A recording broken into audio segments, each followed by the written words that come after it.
അതുകൊണ്ട് ഇന്നത്തെ സന്ദേശത്തിന്റെ ടൈറ്റിൽ എന്ന് പറയുന്നത് ക്രിസ്തീയ ഗോളത്തെ ചതിച്ച വ്യാഖ്യാനം. തടുക്കുന്നവൻ വഴിയിൽ നിന്ന് നീങ്ങിപ്പോകുന്നത് സഭ ഇവിടെ നിന്ന് പോയി എന്നാണ് വചനം പറയുന്നത് എന്ന ആ സംഭവമാണ് ഇന്നത്തെ ടൈറ്റിലായിട്ട് നമ്മൾ ഉപയോഗിക്കുന്നത്. So dear brothers, the title for today's message is the doctrine that has deceived much of the Christian church. This is that there is a verse which says that the lawless one won't come, that is Antichrist won't come till the one who is preventing him from come is taken away from the way. And there is a doctrine which says that this means that the church is taken out from this earth.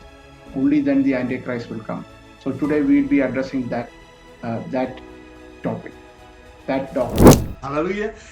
ഈ ദൈവം പൂർത്തീകരിച്ച എല്ലാ സൃഷ്ടിപ്പിൽ പൂർത്തീകരിച്ച എല്ലാത്തിനും ദൈവം ഒരു time tag ഇട്ടിട്ടുണ്ട്. ഒരു ടൈം ടാഗ് നമുക്ക് ഈ സൂപ്പർ മാർക്കറ്റിലൊക്കെ ഒരു സാധാരണ അല്ല, ഒരു വിധപ്പെട്ട ഇച്ചിരി ഹൈ ലെവലിൽ സൂപ്പർ മാർക്കറ്റിലൊക്കെ കയറി കഴിഞ്ഞാൽ ഓരോ സാധനത്തിനും ഒരു ടാഗ് ഇട്ടിട്ടുണ്ട്. പ്രൈസ് ടാഗ് എന്ന് പറയും. Price tag. പരിപ്പ് $5 അല്ലെന്നുണ്ടെങ്കിൽ $1 എന്നൊക്കെ പറഞ്ഞ് ഓരോ കാര്യത്തിനും അരിക്കിത്ര എന്ന് ടാഗ് ഇട്ടിട്ടുണ്ടാവും പാക്ക് ചെയ്തിട്ട്. ഇതേപോലെ തന്നെ അത് പ്രൈസ് ടാഗ് ആണെങ്കിൽ ദൈവത്തിന്റെ ഓരോ ദർശനത്തിനും പ്രൈസ് ടാഗ് അല്ല, ഒരു ടൈം ടാഗ് ഇട്ടിട്ടുണ്ട്. ആ ടൈം ടാഗ് ഇട്ടിരിക്കുന്ന ആ സമയം വരുമ്പോൾ ആ കാര്യം നടക്കും. അതുമായി ബന്ധപ്പെട്ട ദൂതൻ ഇതുമായി ബന്ധപ്പെട്ട് പ്രവർത്തിക്കും. ഇത് നാം വ്യക്തമായിട്ട് മനസ്സിലാക്കണം. ഇതാണ് ഹബക്കൂക്ക് 2-ാം അധ്യായം 3-ാം വാക്യത്തിൽ പറയുന്നത്. ദർശനത്തിന് ഒരു അവധി വെച്ചിരിക്കുന്നു. അതായത് ഒരു ടൈം, ഒരു അപ്പോയിന്റഡ് ടൈം കൊടുത്തിട്ടുണ്ട്. അത് സമാപ്തിയിലേക്ക് ബന്ധപ്പെടുന്നു. സമയം തെറ്റുകയില്ല. അത് വൈകിയാലും അതിനായി കാത്തിരിക്കുക.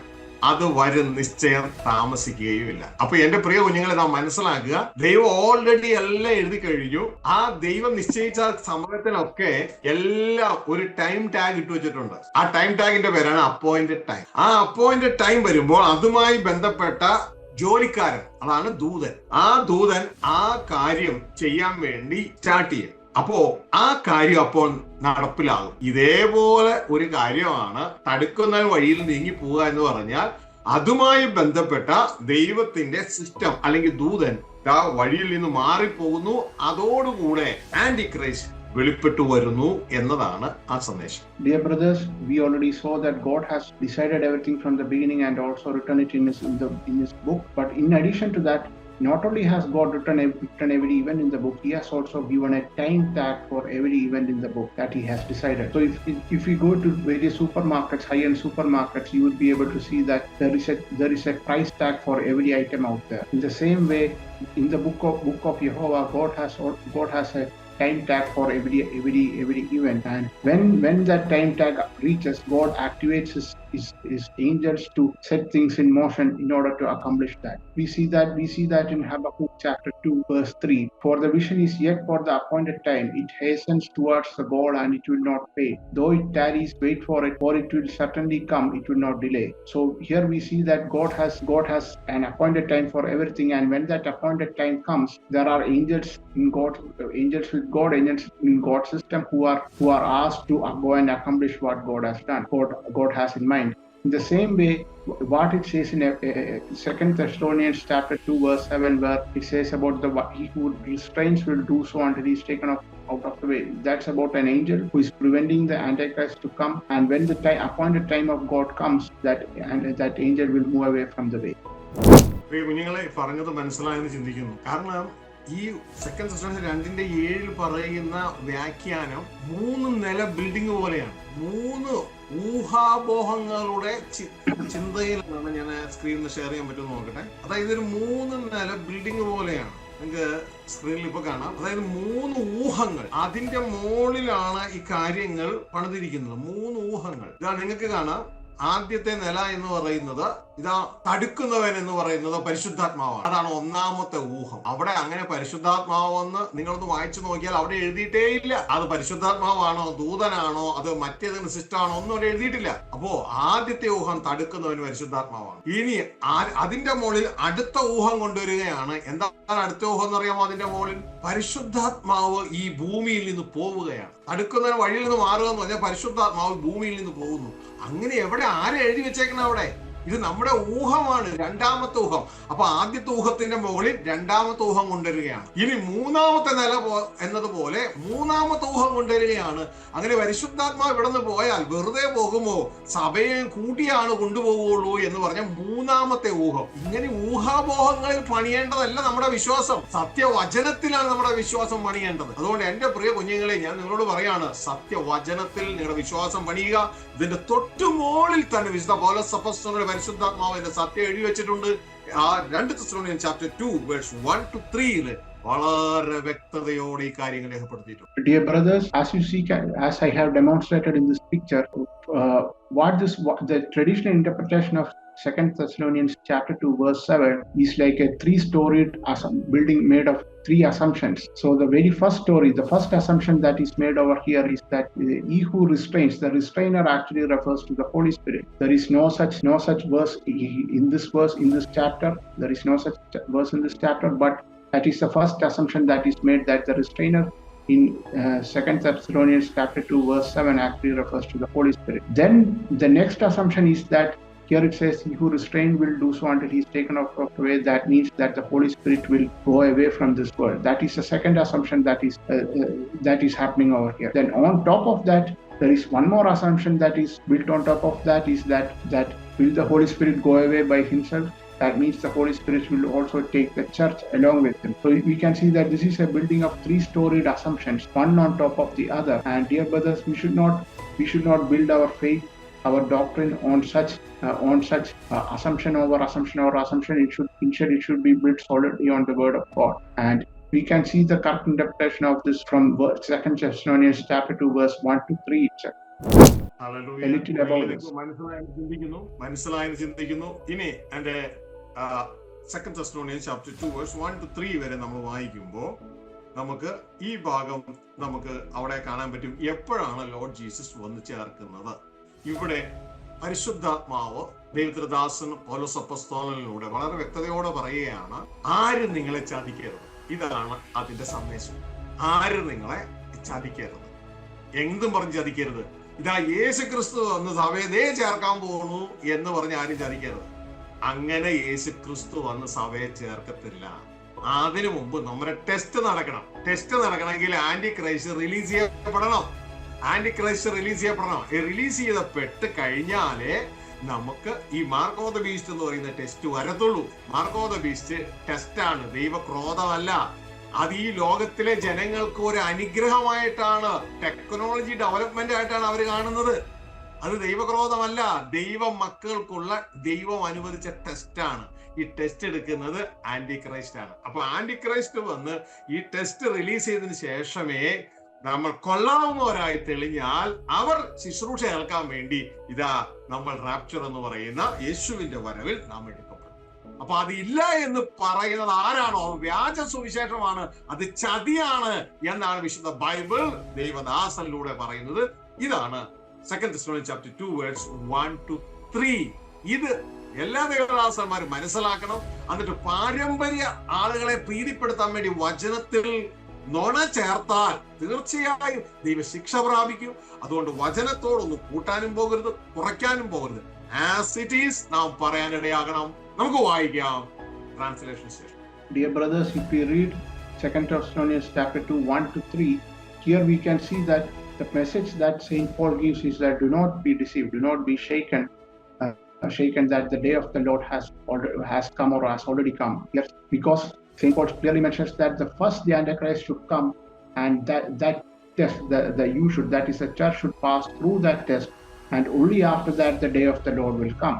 So, dear brothers, do not let anyone deceive you, and make sure that you don't add to the word or take away from the word when you interpret the word.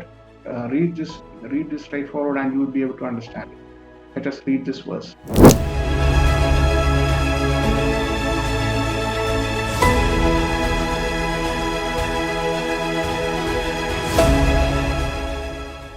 സ്വർഗസ്ഥ പിതാവിന്റെയും കർത്താവായ യേശുക്രിസ്തുവിന്റെയും നാമത്തിലുള്ള സ്നേഹവന്ദനം.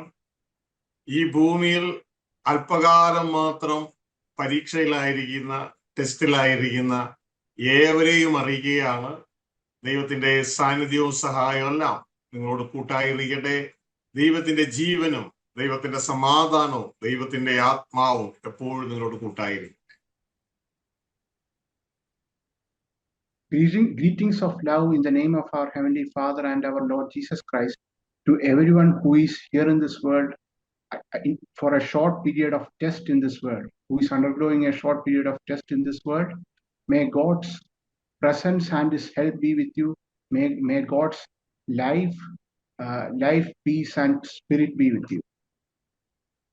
പ്രിയ സഹോദരങ്ങളെ, ഈ ചെറിയ ജീവിതത്തിൽ വളരെ സൂക്ഷിച്ചു മുന്നോട്ടേക്ക് പോകണം. സാത്താൻ സർവ്വലോകത്തെയും ചതിച്ചിരിക്കുന്നു എന്ന് വിശുദ്ധ ബൈബിൾ വിശേഷിപ്പിക്കുന്ന സാത്താൻ നമ്മളെ ചതിക്കുവാനായിട്ട് ഇടയാകരുത്. അവന്റെ ആളുകൾ നമ്മളെ ചതിക്കുവാനായിട്ട് ഇടയാകരുത്. കള്ള സഹോദരങ്ങളും കള്ള പ്രവാചകന്മാരും നമ്മളെ ചതിക്കുവാൻ ഇടയാകരുത്. ജീവന്റെ വചനം പ്രമാണിച്ചുകൊണ്ട് വിശുദ്ധ ബൈബിളിലെ വചനം ആസ് ഇറ്റ് ഈസ് ജീവിതത്തിൽ ഏറ്റെടുത്തുകൊണ്ട് മുന്നോട്ടേക്ക് പോകുവാൻ ദൈവം നമ്മളെ ഏവരെയും സഹായിക്കട്ടെ. Dear brothers, while we are in this world for a short time, we should be very careful that we are not deceived by the Satan who is described as having deceived the entire world. May that Satan not deceive us. May his servants not deceive us. May false brothers and false servants not deceive us. May we always keep in line with the word of God and move ahead. ഇന്ന് കഴിഞ്ഞ ആഴ്ച നമ്മളുടെ ഒരു ദേവദാസനോട് ഒരു വിശ്വാസി ചോദിച്ച ചോദ്യത്തിന് അദ്ദേഹത്തിന് ഉത്തരം പറയാൻ പറ്റിയില്ല. അത് നേരെ എനിക്ക് ഫോർവേഡ് ചെയ്തത്. അതിന്റെ അടുത്ത ഭാഗമാണ് നമ്മൾ സംസാരിക്കാൻ പോകുന്നത്. അതുമായിട്ട് ബന്ധപ്പെട്ട് ആ വ്യക്തി ചോദിച്ച ചോദ്യം ഇതാണ്: ദേവദാസനെ, നമ്മളൊക്കെ പഠിച്ചത് തടുക്കുന്നവൻ വഴിയിൽ നിന്ന് മാറിപ്പോകും, അപ്പോ സഭ ഇവിടുന്ന് മുകളിലേക്ക് പോകും, നമ്മളെല്ലാം കൂടി പോകുമല്ലോ. എന്നാൽ ഈ ഷാജി ജോസഫ് പറയുന്നത് നമ്മള് പോകത്തില്ല, നമ്മള് മഹോപദ്രവത്തിലൂടെ കടന്നു പോകണമെന്നൊക്കെയാണ് പറയുന്നത്. ഇങ്ങനെ ആയാൽ ക്രിസ്തുവോടുള്ള നമ്മളുടെ നിർമ്മല സ്നേഹം നഷ്ടപ്പെട്ടു പോകൂലേ പാസ്റ്ററെ എന്ന് ചോദിച്ചപ്പോ ഈ പാസ്റ്റർക്ക് ഒന്നും മറുപടി പറയാനില്ല. അതുകൊണ്ടാണ് കഴിഞ്ഞ പ്രാവശ്യം ശാസിച്ച് സംസാരിച്ചത്. ദൈവത്തിന്റെ വചനം പറയുന്നു, വിരോധികൾക്ക് എതിർ പറയാൻ അവസരം കൊടുക്കാത്ത രീതിയിൽ നിങ്ങൾ വിശ്വാസികൾക്ക് റൈറ്റ് ആയിട്ടുള്ള കാര്യങ്ങൾ പറഞ്ഞു കൊടുക്കണം എന്നുള്ളത്. Dear brothers, today we will be speaking as a continuation of what we discussed last time. So last time the topic was that a certain brother asked one of the servants of God here that from what we understood in the Bible, from what we were taught previously, as till the one who prevents the Antichrist from coming, Antichrist won't come, and before he comes, we will all be taken up to heaven and we won't have to go through the 7-year period of tribulation. But Pastor Shaji Joseph is teaching to us that the church will go through the 7-year period of tribulation, and that wouldn't that cause the love of Christ to go away, to disappear from our hearts? So it is in reply to this that last week we had a message, and in that message we discussed that it was a slight admonishment of that servant, because that servant should be prepared to answer such questions. ആ മകൻ ഇങ്ങനെ പറയുവാനായിട്ട് ഇടയായത്, ആ വ്യക്തി പഠിക്കപ്പെട്ടത്, മനസ്സിലാക്കപ്പെട്ടത്, പലരിൽ നിന്നും മനസ്സിലാക്കിയത് അങ്ങനെയാണ്. അല്ലാതെ ബൈബിള് വായിച്ചതിന്റെ അടിസ്ഥാനത്തിലല്ല ആ വ്യക്തി അങ്ങനെ പറഞ്ഞത്. അപ്പോ ഇവിടെ ദൈവത്തിന്റെ ദാസന്മാരുടെ പദ്ധതി എന്ന് പറയുന്നത് ഇവരുടെ വായ അടച്ചു കളയണം. അതാണ് ദൈവത്തിന്റെ വചനം തീത്തോസ് 1:9 മുതൽ 11 വരെ പറയുന്നത്. നിങ്ങൾ പദ്യോപദേശത്താൽ പ്രബോധിപ്പാനും വിരോധികൾക്ക് ബോധം വരുത്തുവാനും ശക്തനാകേണ്ടതിന് ഉപദേശപ്രകാരമുള്ള വിശ്വാസ വചനം മുറുകെ പിടിക്കുന്നവനും ആയിരിക്കണം. അതിന്റെ 11-ാം വാക്യം പറയുന്നു, അവരുടെ വായ അടക്കേണ്ടതാകുന്നു. ഇങ്ങനെയുള്ള ഉപദേശകരുടെ വായ അടക്കേണ്ടതാകുന്നു. അവർ ദുരാദായം വിചാരിച്ച് അരുതാത്തത് ഉപദേശിച്ചുകൊണ്ട് കുടുംബങ്ങളെ മുഴുവൻ, അതായത് ഹോൾ ചർച്ചിനെ മറിച്ചു കളയുന്നു. ചർച്ച് മുഴുവൻ മറിച്ചു കളയുകയാണ്. എന്തിനായി? ദുരാദായം വിചാരിച്ച്.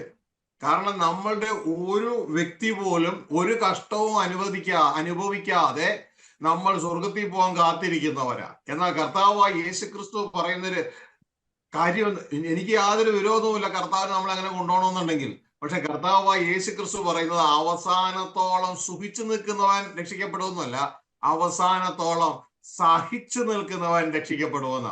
അതുകൊണ്ട് എന്റെ പ്രിയ കുഞ്ഞുങ്ങളെ, ഇവിടെ നമുക്ക് വിശ്വാസത്തിന്റെ പരീക്ഷയുണ്ട്. നമുക്ക് ദൈവത്തിന്റെ കോപമല്ല, നമുക്ക് വിശ്വാസത്തിന്റെ പരീക്ഷയുണ്ട്.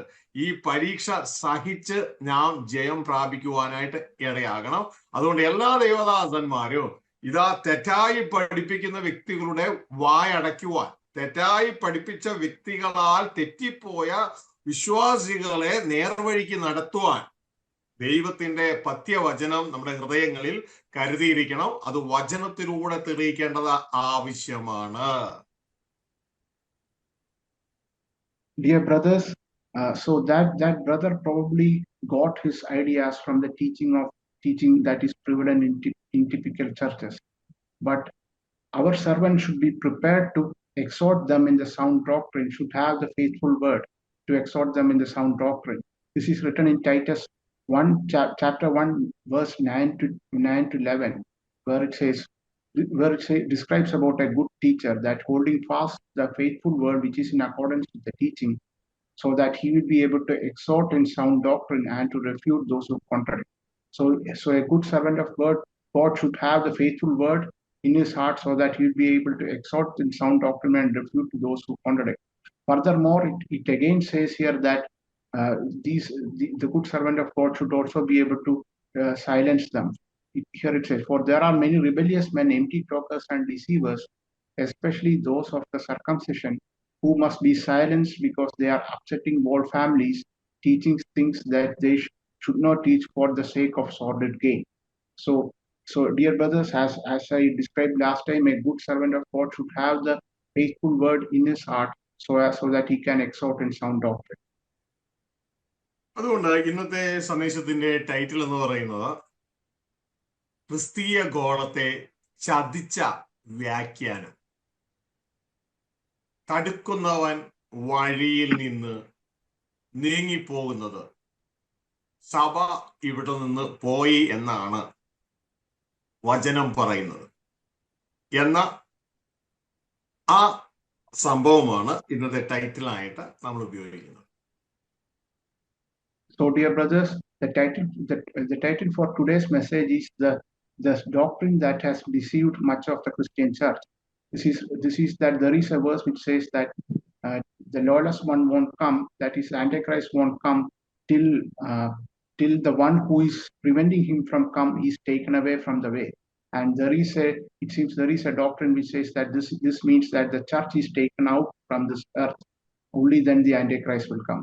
So today we will be addressing that topic, that doctrine. അവൻ പറഞ്ഞൊരു വേടാണ്, ഈ പാസ്റ്ററോട് പറഞ്ഞൊരു വേടാണ് ഇവിടെ ഉപയോഗിക്കുന്നത്.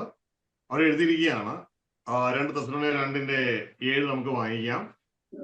അധർമ്മത്തിന്റെ മർമ്മം ഇപ്പോഴേ വ്യാപരിക്കുന്നുണ്ട്, ഇതുവരെ തടുക്കുന്നവർ വഴിയിൽ നിന്ന് നീങ്ങുക മാത്രം വേണം, അപ്പോൾ അധർമ്മമൂർത്തി വെളിപ്പെട്ടു വരും. ഇതാണ് ആ വാക്യം എക്സ്പ്ലെയിൻ ചെയ്യുന്നത്. ഈ വാക്യം എക്സ്പ്ലെയിൻ ചെയ്തിട്ട് പറയുന്നത്, ഇതുവരെ നടക്കുന്ന വഴിയിൽ നീങ്ങിപ്പോകാൻ മാത്രം വേണം എന്ന് പറഞ്ഞാൽ പരിശുദ്ധാത്മാവ് ഈ ഭൂമിയിൽ നിന്ന് പോയി എന്നാണ്. അങ്ങനെ പരിശുദ്ധാത്മാവ് പോകുമ്പോൾ ചുമ്മാ പോകത്തില്ല, സഭയും കൊണ്ടേ പോകത്തുള്ളൂ എന്ന് ഒരു പഠിപ്പിക്കലാണ് പാരമ്പര്യമായി ക്രിസ്തീയ സഭകളിൽ നല്ലൊരു പങ്കും കേട്ട് വളർന്നിരിക്കുന്നത്. അതാണ് ഈ മകനും പഠിച്ചത്, ഞാനും അത് തന്നെയാണ് പഠിച്ചത്. പക്ഷെ വചനത്തിലൂടെ കടന്നു വരുമ്പോൾ ദൈവത്തിന്റെ ആത്മാവ് എനിക്ക് മനസ്സിലാക്കി തന്നത് ഇതൊന്നുമല്ല. നമുക്കത് പുറകെ മനസ്സിലാക്കാം.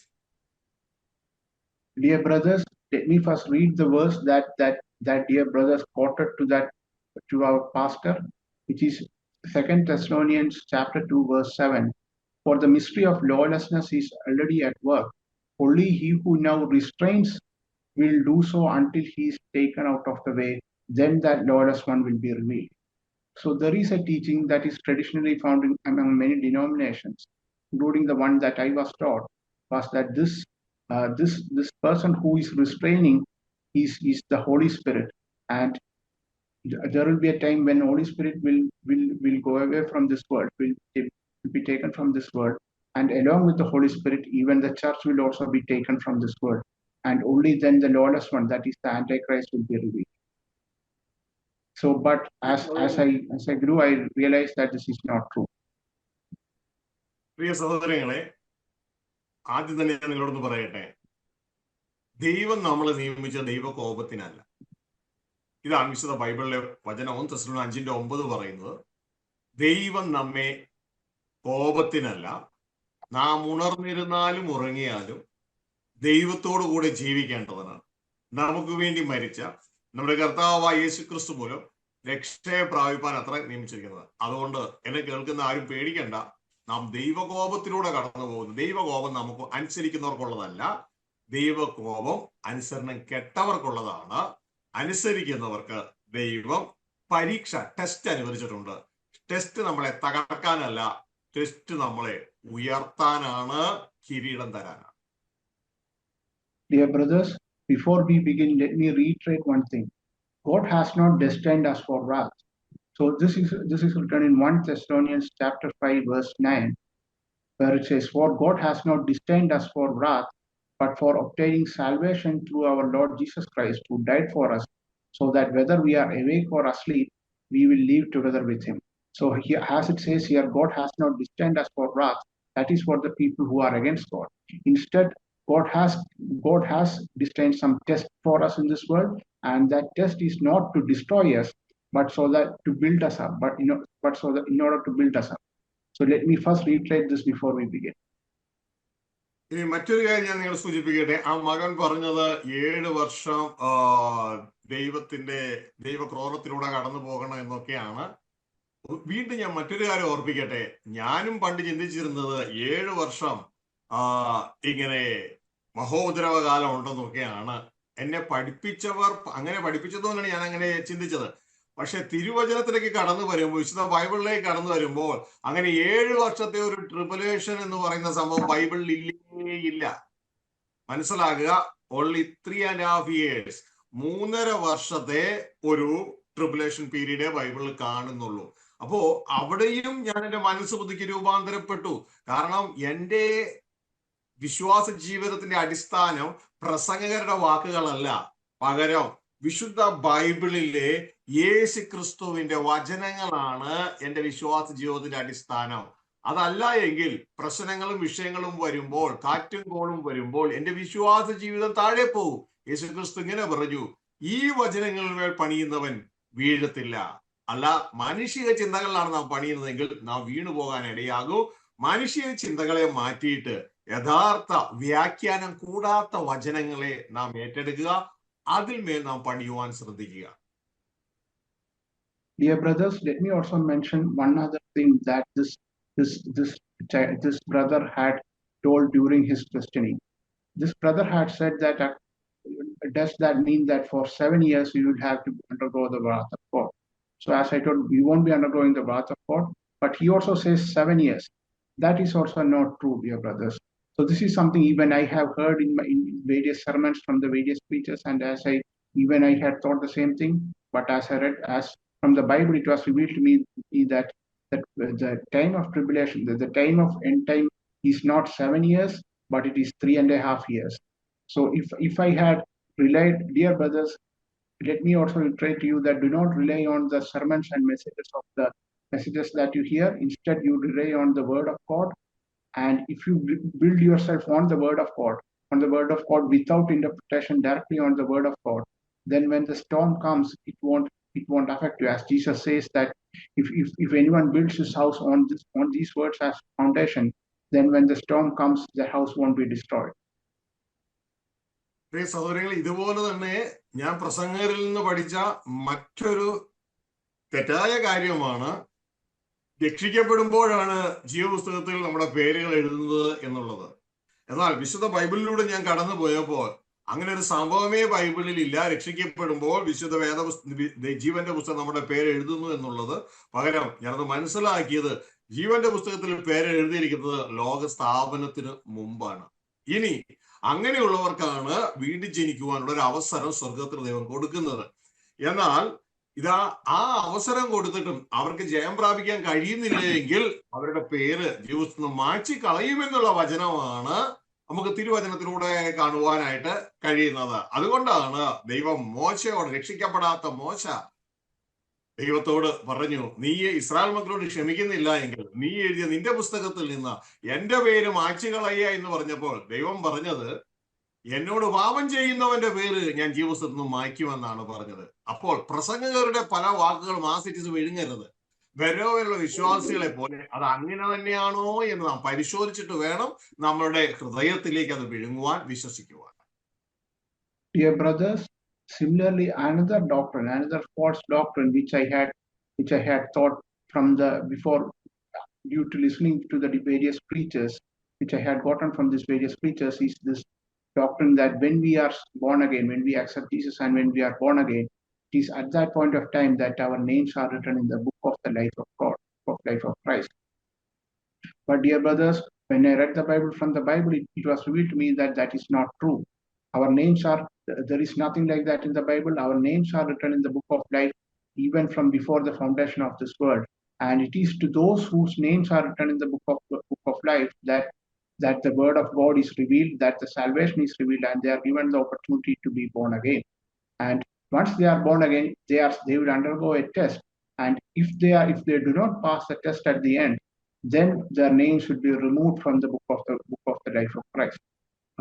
So as we see in the case of Moses and God, after the sin of the golden calf, where Moses intercedes for the people of Israel and says that if you are not forgiving them, then please remove my name from this book of life.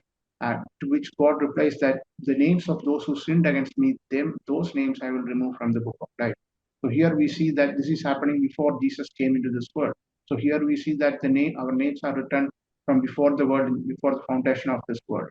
So dear brothers, what I want to say is, do not just swallow what the current doctrine is or what the preachers are telling you.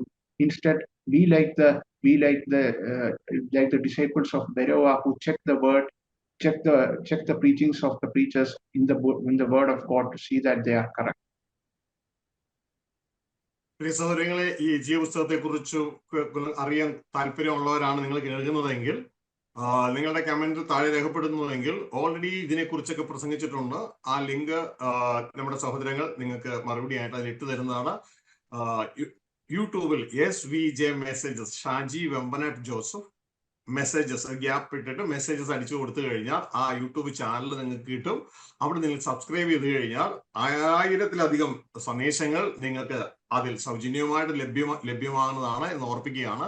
അതിൽപ്പെട്ടതാണ് ഈ ഒരു സന്ദേശം. മാത്രമല്ല, നമ്മുടെ വെബ്സൈറ്റിൽ www.kingdommessages.com അതിൽ നിങ്ങൾ കടന്നു ചെന്നാൽ ഈ സന്ദേശങ്ങൾ അവൈലബിൾ ആണ്. ഡെയിലി ബ്രെഡ് അവൈലബിൾ ആണ്, നമ്മുടെ പുസ്തകങ്ങൾ അവൈലബിൾ ആണ്, നമ്മുടെ പാട്ടുകൾ അവിടെ അവൈലബിൾ ആണ്, ഡെയിലി ബ്രെഡ് അവൈലബിൾ ആണ്. ഒരു സമുദ്രം തന്നെ, ദൈവരാജ്യ സുവിശേഷത്തിന്റെ ചിന്തകളുടെ ഒരു സമുദ്രം തന്നെ സൗജന്യമായി സ്വർഗത്തിലെ ദൈവം നിങ്ങൾക്ക് അതിൽ ഒരുക്കിയിട്ടുണ്ട് എന്ന കാര്യം പ്രത്യേകം ഓർപ്പിക്കുകയാണ്. അപ്പോൾ തന്നെ നമ്മുടെ വാട്സപ്പിൽ ദിവസം മെസ്സേജ് ലഭ്യമാകാൻ നിങ്ങൾ ആഗ്രഹിക്കുന്നുവെങ്കിൽ ഇതാ നിങ്ങളുടെ വാട്സപ്പ് നമ്പർ അതുമായിട്ട് ബന്ധപ്പെട്ട ചാനലിൽ അറിയിക്കുന്നുവെങ്കിൽ നിങ്ങൾക്ക് അതിൽ ലഭ്യമാണ് എന്ന് പ്രത്യേകം ഓർപ്പിക്കുക.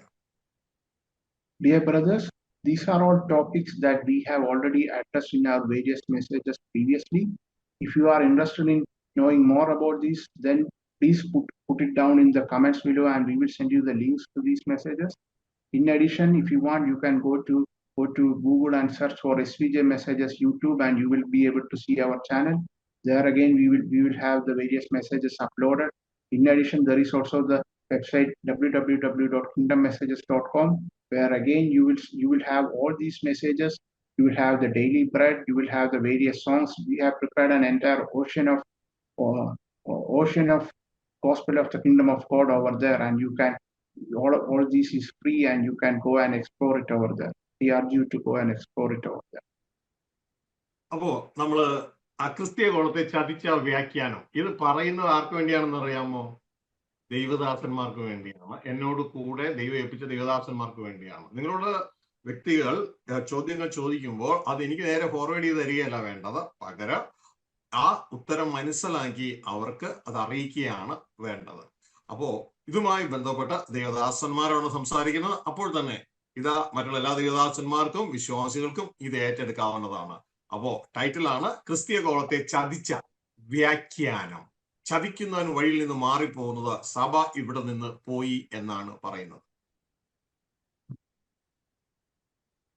So coming back, dear brothers, so the topic of today's topic is the title of today's message is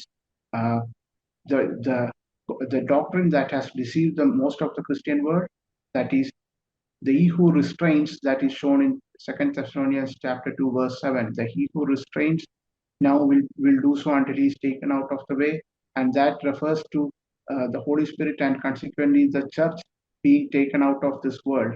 And today's topic is about that. ഒരു സന്ദേശം ആദ്യം തന്നെ ഉണ്ടാകും, ആദ്യം ഒരു ചിന്ത തന്നെ. എന്നാൽ പിന്നെ എന്താണ് അത് അവിടെ പറഞ്ഞിരിക്കുന്നത്? കാരണം ഒരു ക്ലിയർ അല്ലാത്ത ഒരു വാക്കാണ് അവിടെ എഴുതിയിരിക്കുന്നത്. എന്താണ് അത്? തടുക്കുന്നവൻ വഴിയിൽ നിന്ന് മാറിപ്പോകുമ്പോൾ അധർമ്മമൂർത്തി വെളിപ്പെട്ടു വരും. എന്താണ് ആ എഴുതിയതിന്റെ അർത്ഥമെന്ന് പലരും ഹൃദയത്തിൽ ചോദിക്കുന്നുണ്ടാവും. അവരോട് പറയട്ടെ, അതിന്റെ അർത്ഥം മറ്റൊന്നുമല്ല. ദൈവത്തിന് ഓരോ കാര്യങ്ങൾക്കും ഓരോ സമയമുണ്ട്. ദൈവത്തിന്റെ സമയത്തല്ലാതെ ഒരു കാര്യവും ആകാശത്തിന് കീഴിൽ നടക്കുകയില്ല. എല്ലാ കാര്യത്തിനും ദൈവം ഒരു അപ്പോയിന്റഡ് ടൈം വെച്ചിട്ടുണ്ട്. ആ അപ്പോയിന്റഡ് ടൈമിൽ ദൈവത്തിന്റെ സിസ്റ്റം ആന്റി ക്രൈസ്റ്റിനെ പ്രവർത്തിക്കാൻ അനുവദിക്കും എന്നാണ് അതിന്റെ അർത്ഥം. അല്ലാതെ സഭ ഇവിടെ നിന്ന് പോയി എന്നുള്ളതല്ല അതിന്റെ അർത്ഥം. തുടർന്ന് നിങ്ങൾക്ക് അതിനെക്കുറിച്ച് മനസ്സിലാക്കാം. Dear brothers, so let us first begin by trying to understand what does this verse, which is a little cryptic, what does this cryptic verse actually means? Where it says, only he who now restrains will do so until he is taken out of the way, then that lawless one will be revealed. So what does this mean? So what this means is simple, that God is in control of everything, and everything that happens in this world happens with the permission of God. And without God's permission, nothing will happen. And the system of God will, at some point of time, will allow the Antichrist to do activity in this world. And till God allows it, Antichrist won't be allowed to do activity in this world. സഹോദരങ്ങളെ, നിങ്ങൾക്കിത് മനസ്സിലാകണമെങ്കിൽ നമുക്ക് ഒന്ന് രണ്ട് വചനങ്ങൾ മനസ്സിലാക്കണം. അതായത് ദൈവം തന്റെ പ്രവൃത്തി തുടങ്ങുന്നതിന് മുമ്പേ തന്റെ പ്രവൃത്തി ഫിനിഷ് ആക്കിയിട്ടാണ് തുടങ്ങിയത്. ഈ ഒരു കാര്യം നാം മനസ്സിലാക്കണം. എന്നിട്ട് താൻ ഫിനിഷ് ആക്കിയതിനൊക്കെ തന്റെ പുസ്തകത്തിൽ താൻ എഴുതി കഴിഞ്ഞു. ഓരോന്ന് സംഭവിക്കേണ്ടതിന് ഓരോരോ സമയവും ദൈവം നിയമിച്ചു കഴിഞ്ഞു. ദൈവം നിശ്ചയിച്ചതുപോലെ കാര്യം നടക്കുള്ളൂ. ഒരു കാര്യം മാത്രമാണ് ദൈവം നമ്മളുടെ ജീവിതത്തിൽ മനുഷ്യനുമായി ബന്ധപ്പെട്ട് നമ്മൾ, അതായത് ആദത്തിന്റെ ഉള്ളിൽ ദൈവം നിക്ഷേപിച്ച എല്ലാവരും ദൈവത്തോടു കൂടെ ഉണ്ടാകണമെന്നാണ് ദൈവത്തിന്റെ ആഗ്രഹം. ദൈവം അതിനാണ് നമ്മളെ നിയമിച്ചത്. പക്ഷേ അവിടെ എത്തണോ വേണ്ടേന്നുള്ള കാര്യം നമുക്ക് തീരുമാനിക്കാം. അതിനുള്ള സമയമാണ് ഇപ്പോ. ചുരുക്കി പറഞ്ഞാൽ ദൈവം എല്ലാം തുടക്കത്തിൽ തന്നെ അവസാനിപ്പിച്ചു കഴിഞ്ഞു തന്റെ സൃഷ്ടിയിൽ. Dear brothers, so God has already decided what should happen from the very beginning itself. In fact, God has completed what he needs to do at the very beginning of the creation itself. And there is all, everything is going according to God's plan. Only thing is God has deposited us, those of us who God has deposited us in Adam, so that we will be able to undergo the test and be successful. And it is our choice whether we should be successful or not. So remember that God's work has already completed his plans right from the beginning of the creation itself. ഇതാ നമുക്ക് ഞാനിത് ചുമ്മാ വാഗൊണ്ട് പറഞ്ഞാൽ മാത്രം പോരുള്ളൂ, വചനത്തിലൂടെ തെളിയിക്കണേ. അപ്പൊ എന്റെ കൂടെയുള്ള എല്ലാ ദേവദാസന്മാരും മനസ്സിലാക്കുക, ചുമ്മാ വാഗൊണ്ട് എന്തെങ്കിലും പറഞ്ഞാൽ പോരാ. ചർച്ച് കടന്നുപോയി, 7 വർഷമുണ്ട്, രക്ഷിക്കപ്പെടുമ്പോഴാണ് ജ്യൂസിൽ പേരെഴുതിയത്. ഇതൊക്കെ വചനത്തിലൂടെ തെളിയിക്കണം. തെളിയിക്കുന്നില്ല എങ്കിൽ നാം പറയുന്നത് ബോഷ്കാണ്. ഈ പറഞ്ഞത് വചനത്തിലൂടെ തെളിയിക്കാം. യെശയ്യാ പ്രവാചകന്റെ പുസ്തകം 46:10 വരുമ്പോൾ അവിടെ എഴുതിയിരിക്കുകയാണ്, ആരംഭത്തെങ്കിൽ തന്നെ അവസാനവും പൂർവ്വകാലത്ത് തന്നെ മേലാൽ സംഭവിക്കാനുള്ളത് ഞാൻ പ്രസ്താവിക്കുന്നു. എന്റെ ആലോചന നിവൃത്തിയാകും, ഞാൻ എന്റെ താല്പര്യമൊക്കെയും അനുഷ്ഠിക്കും എന്ന് ഞാൻ പറയുന്നു.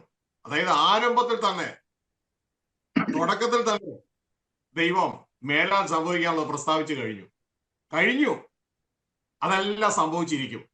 ഇനി മറ്റൊരു ഭാഗത്ത് പറയാണ്, ഇതെല്ലാം തന്റെ പുസ്തകത്തിൽ എഴുതപ്പെട്ടിരിക്കുകയും ചെയ്യുന്നു. നമുക്ക് അങ്ങോട്ടേക്ക് വരാം, അതിനു മുമ്പ് ട്രാൻസ്ലേഷൻ കഴിയട്ടെ. Dear brothers, let me give you a verse as proof of this, that God has already decided everything at the beginning. So this is my advice to other servants of God who are listening to this. When you give advice, please always base it on a word of God. Don't just say it out of repeat from what you hear, like the church will be taken away, or there will be 7-year tribulation and stuff like that. So here the verse I'm taking is Isaiah 46 verse 10. Here it says, declaring the end from the beginning and from ancient times things which have not been done, saying my purpose will be established and I will accomplish all my good pleasure. So here we can see that from the beginning itself, God has already declared the end, and from the ancient times itself, what has not been done, God has already declared. And here it says that his purpose would be established.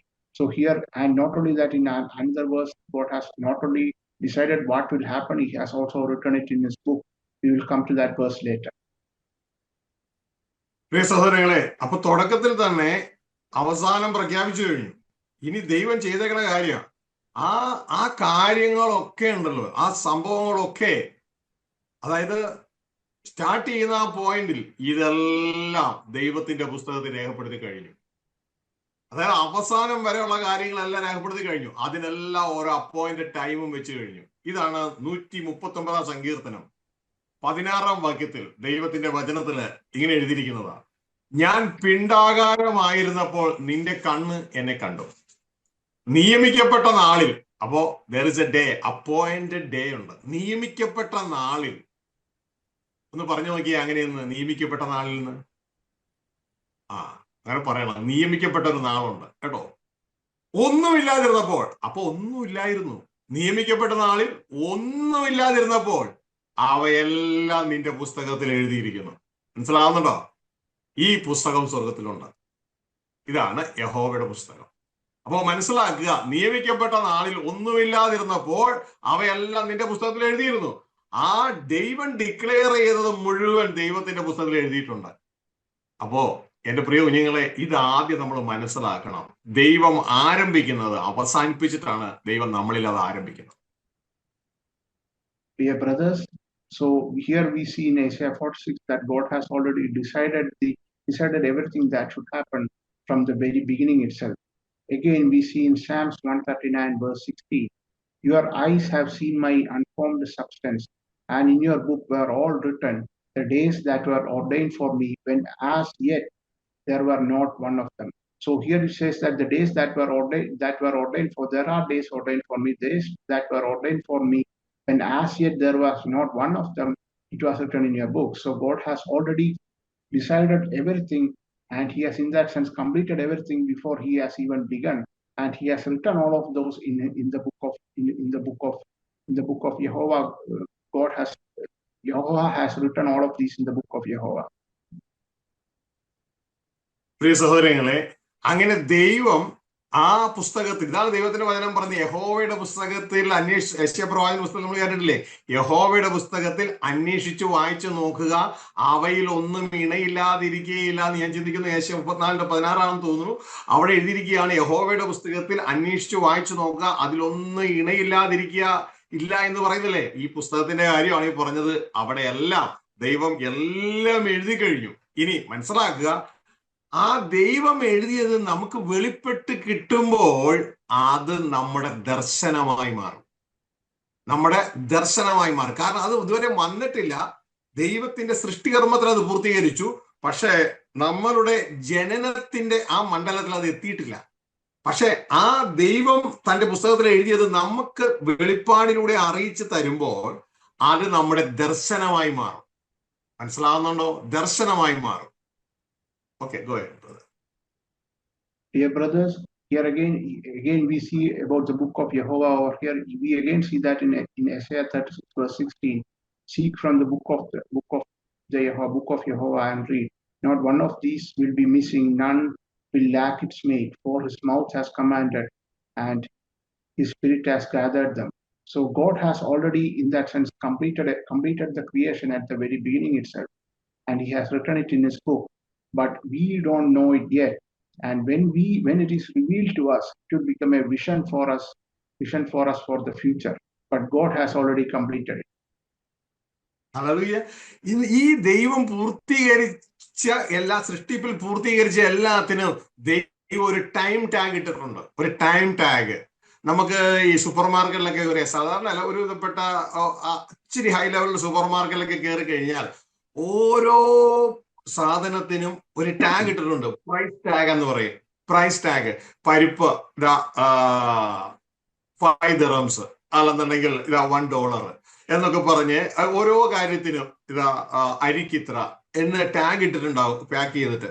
ഇതേപോലെ തന്നെ അത് price tag ആണെങ്കിൽ ദൈവത്തിന്റെ ഓരോ ദർശനത്തിനും price tag അല്ല, ഒരു time tag ഇട്ടിട്ടുണ്ട്.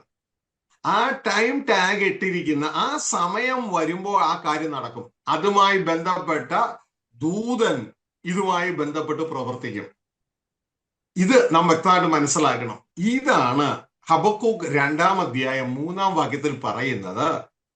ദർശനത്തിന് ഒരു അവധി വെച്ചിരിക്കുന്നു. അതായത് ഒരു അപ്പോയിന്റഡ് ടൈം കൊടുത്തിട്ടുണ്ട്. അത് സമാപ്തിയിലേക്ക് ബന്ധപ്പെടുന്നു. സമയം തെറ്റുകയില്ല. അത് വൈകിയാലും അതിനായി കാത്തിരിക്കുക. അത് വരും നിശ്ചയം താമസിക്കുകയുമില്ല. അപ്പൊ എന്റെ പ്രിയ കുഞ്ഞുങ്ങളെ നാം മനസ്സിലാക്കുക, ദൈവം ഓൾറെഡി എല്ലാം എഴുതി കഴിഞ്ഞു. ആ ദൈവം നിശ്ചയിച്ച സമയത്തിനൊക്കെ എല്ലാം ഒരു ടൈം ടാഗ് ഇട്ട് വെച്ചിട്ടുണ്ട്. ആ ടൈം ടാഗിന്റെ പേരാണ് അപ്പോയിന്റഡ് ടൈം. ആ അപ്പോയിന്റഡ് ടൈം വരുമ്പോൾ അതുമായി ബന്ധപ്പെട്ട ജോലിക്കാരൻ, അതാണ് ദൂതൻ. ആ ദൂതൻ ആ കാര്യം ചെയ്യാൻ വേണ്ടി സ്റ്റാർട്ട് ചെയ്യും. അപ്പോ ആ കാര്യം അപ്പോൾ നടപ്പിലാകും. ഇതേപോലെ ഒരു കാര്യമാണ് തടുക്കുന്ന വഴിയിൽ നീങ്ങി പോവുക എന്ന് പറഞ്ഞാൽ, അതുമായി ബന്ധപ്പെട്ട ദൈവത്തിന്റെ സിസ്റ്റം അല്ലെങ്കിൽ ദൂതൻ ആ വഴിയിൽ നിന്ന് മാറിപ്പോകുന്നു. അതോടുകൂടെ ആന്റി ക്രൈസ്റ്റ് വെളിപ്പെട്ടു വരുന്നു എന്നതാണ് ആ സന്ദേശം.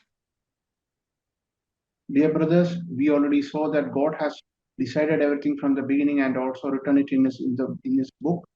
But in addition to that, not only has God written every event in the book, he has also given a time tag for every event in the book that he has decided. So if we go to various supermarkets, high-end supermarkets, you would be able to see that there is a price tag for every item out there. In the same way, in the book of Jehovah, God has a time tag for every event. And when that time tag reaches, God activates his angels to set things in motion in order to accomplish that. We see that in Habakkuk chapter 2, verse 3. For the vision is yet for the appointed time. It hastens towards the goal and it will not fade. Though it tarries, wait for it, for it will certainly come. It will not delay. So here we see that God has an appointed time for everything, and when that appointed time comes, there are angels in God's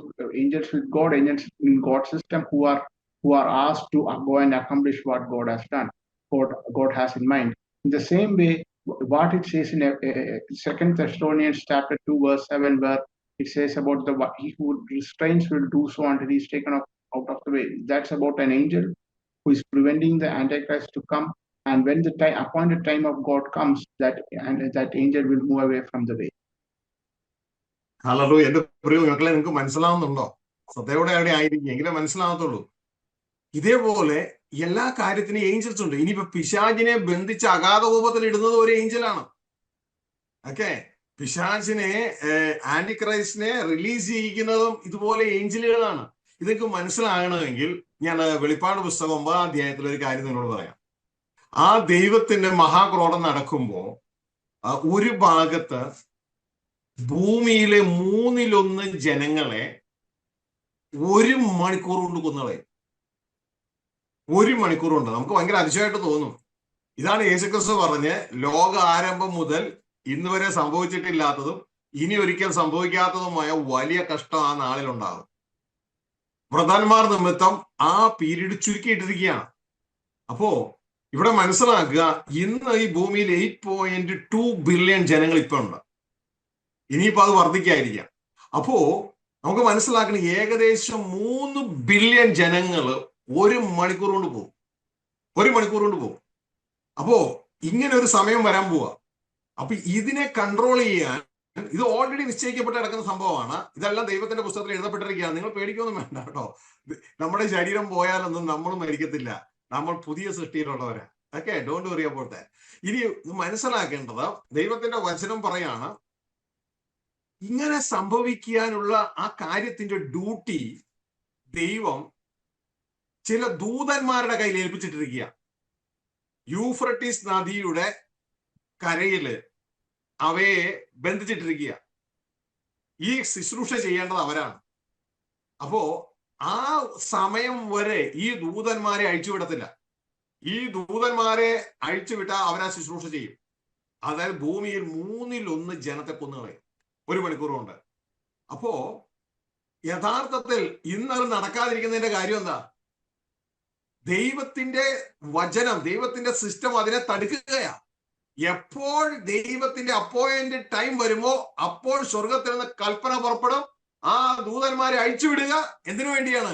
ഭൂമിയിൽ 1/3 ജനത്തെ കൊല്ലുവാൻ ഉള്ള ദൂതന്മാരാണ് അവർ. നമുക്ക് വായിക്കാം. So dear brothers, so God has a system with a lot of angels under him, and it is through this system God controls everything that happens, and he makes sure that what he has decided will happen only in appointed time. If God has a, for example, in 2 Thessalonians chapter 2 verse 7, God has an angel who prevents the appearing of the Antichrist. The same way in the book of Revelation, we see that God has an angel who binds Satan and casts him into the endless abyss. And again in Revelation chapter 9, we see something else, that God has a tribulation on this world wherein 1/3 of humanity perishes in a matter of an hour. So again, by the way, we don't need to worry about that, because even if we are a new creation, so even if our body perishes, we will live in Christ. But let me say, we can see that God has appointed time for everything, and he has a system with angels prepared to do what he has appointed at various times. In Revelations 9, we see that there are 4 angels bound by the river Euphrates, and they are kept there for that time, and they will be released at that time. And when they are released, these angels have the duty to go and kill 1/3 of humanity. That is like around 3 billion people by today's this, or little less than 3 billion people by today's this, in a matter of an hour. So you can see that everything in God is already prepared. There is a system ready, a system of angels ready, and that's also what it means in 2 Thessalonians 2:7 when it says about a person who restrains. പ്രിയമക്കളെ, ഇത് ഈ വചനം വെളിപ്പാട് 9:14-15 വായിക്കുമ്പോൾ നിങ്ങൾ ശ്രദ്ധിച്ചോളാം. അവിടെ ദൈവം ഒരു പീരീഡിനെ ഒരു ഫണല് പോലെ ഷോർട്ടായിട്ട് കൊണ്ടുവരികയാണ്. ഷോർട്ട് ലിസ്റ്റ് ചെയ്യാന്നൊക്കെ നമ്മൾ കേട്ടിട്ടില്ലേ ഇന്റർവ്യൂവിന്? ഇതേപോലെ ചെറുതായി കൊണ്ടുവരികയാണ്. അവിടെ പറയുന്ന ഒരു സംഭവം എന്ന് പറയുന്നത്, ഇന്ന ആണ്ട്, അതായത് ഒരു വർഷം, ആ ആണ്ടിന്റെ ഉള്ളിലെ ഇന്ന മാസം, ഷോർട്ട് ലിസ്റ്റ് ഉണ്ടാക്കണുണ്ടോ? മാസം, ആ മാസത്തിന്റെ ഉള്ളിലെ ഇന്ന ദിവസം, ആ ദിവസത്തിന്റെ ഉള്ളിലെ ഇന്ന നാഴിക ഒരുക്കിയിരിക്കുന്ന ഇതാണ് അപ്പോയിന്റഡ് ടൈം. അത് മനസ്സിലാക്കുക. അപ്പൊ ഞാൻ ആ വാക്യം വായിക്കാം, 9:14-15. നിങ്ങളത് വീട്ടിലിരുന്ന് നന്നായിട്ട് വായിക്കുക, മനസ്സിലാക്കുക, ദിവസം ധ്യാനിക്കുക. അവിടെ എഴുതിയിരിക്കുകയാണ്, യൂഫ്രട്ടീസ് എന്ന മഹാനദി തീരത്ത് ബന്ധിച്ചിരിക്കുന്ന 4 ദൂതന്മാരെയും അഴിച്ചുവിടുക എന്ന് പറയുന്നത് ഞാൻ കേട്ടു. അതാണ് സ്വർഗത്തിൽ കൽപ്പന പുറപ്പെടുകയാണ്, അഴിച്ചുവിടുക എന്ന് ഞാൻ കേട്ടു. ഉടനെ അപ്പൊ ഈ 4 ദൂതന്മാർ എന്തിനാണ് അവിടെ ഇങ്ങനെ അപ്പോയിന്റ് ചെയ്തിരിക്കുന്നത്? ഉടനെ മനുഷ്യരിൽ 1/3 കൊല്ലുവാൻ ഇന്ന ആണ്ട്, ഞാനിത് ഷോർട്ട് ചെയ്യണുണ്ടോ, ഇന്ന മാസം ചെറുതാകാണ്, ഇന്ന ദിവസം, ഇന്ന നാഴികയ്ക്ക് ഒരുങ്ങിയിരിക്കുന്ന 4 ദൂതന്മാരെയും അഴിച്ചു വിട്ടു. മനസ്സിലായോ? അപ്പൊ ഈ ദൂതന്മാരെ അവിടെ തടുത്തത് ആരാണ്? ദൈവത്തിന്റെ സിസ്റ്റം, ദൈവത്തിന്റെ ഓൾറെഡി അപ്പോയിന്റഡ് ടൈമാണ് അവനെ തടുത്തത്.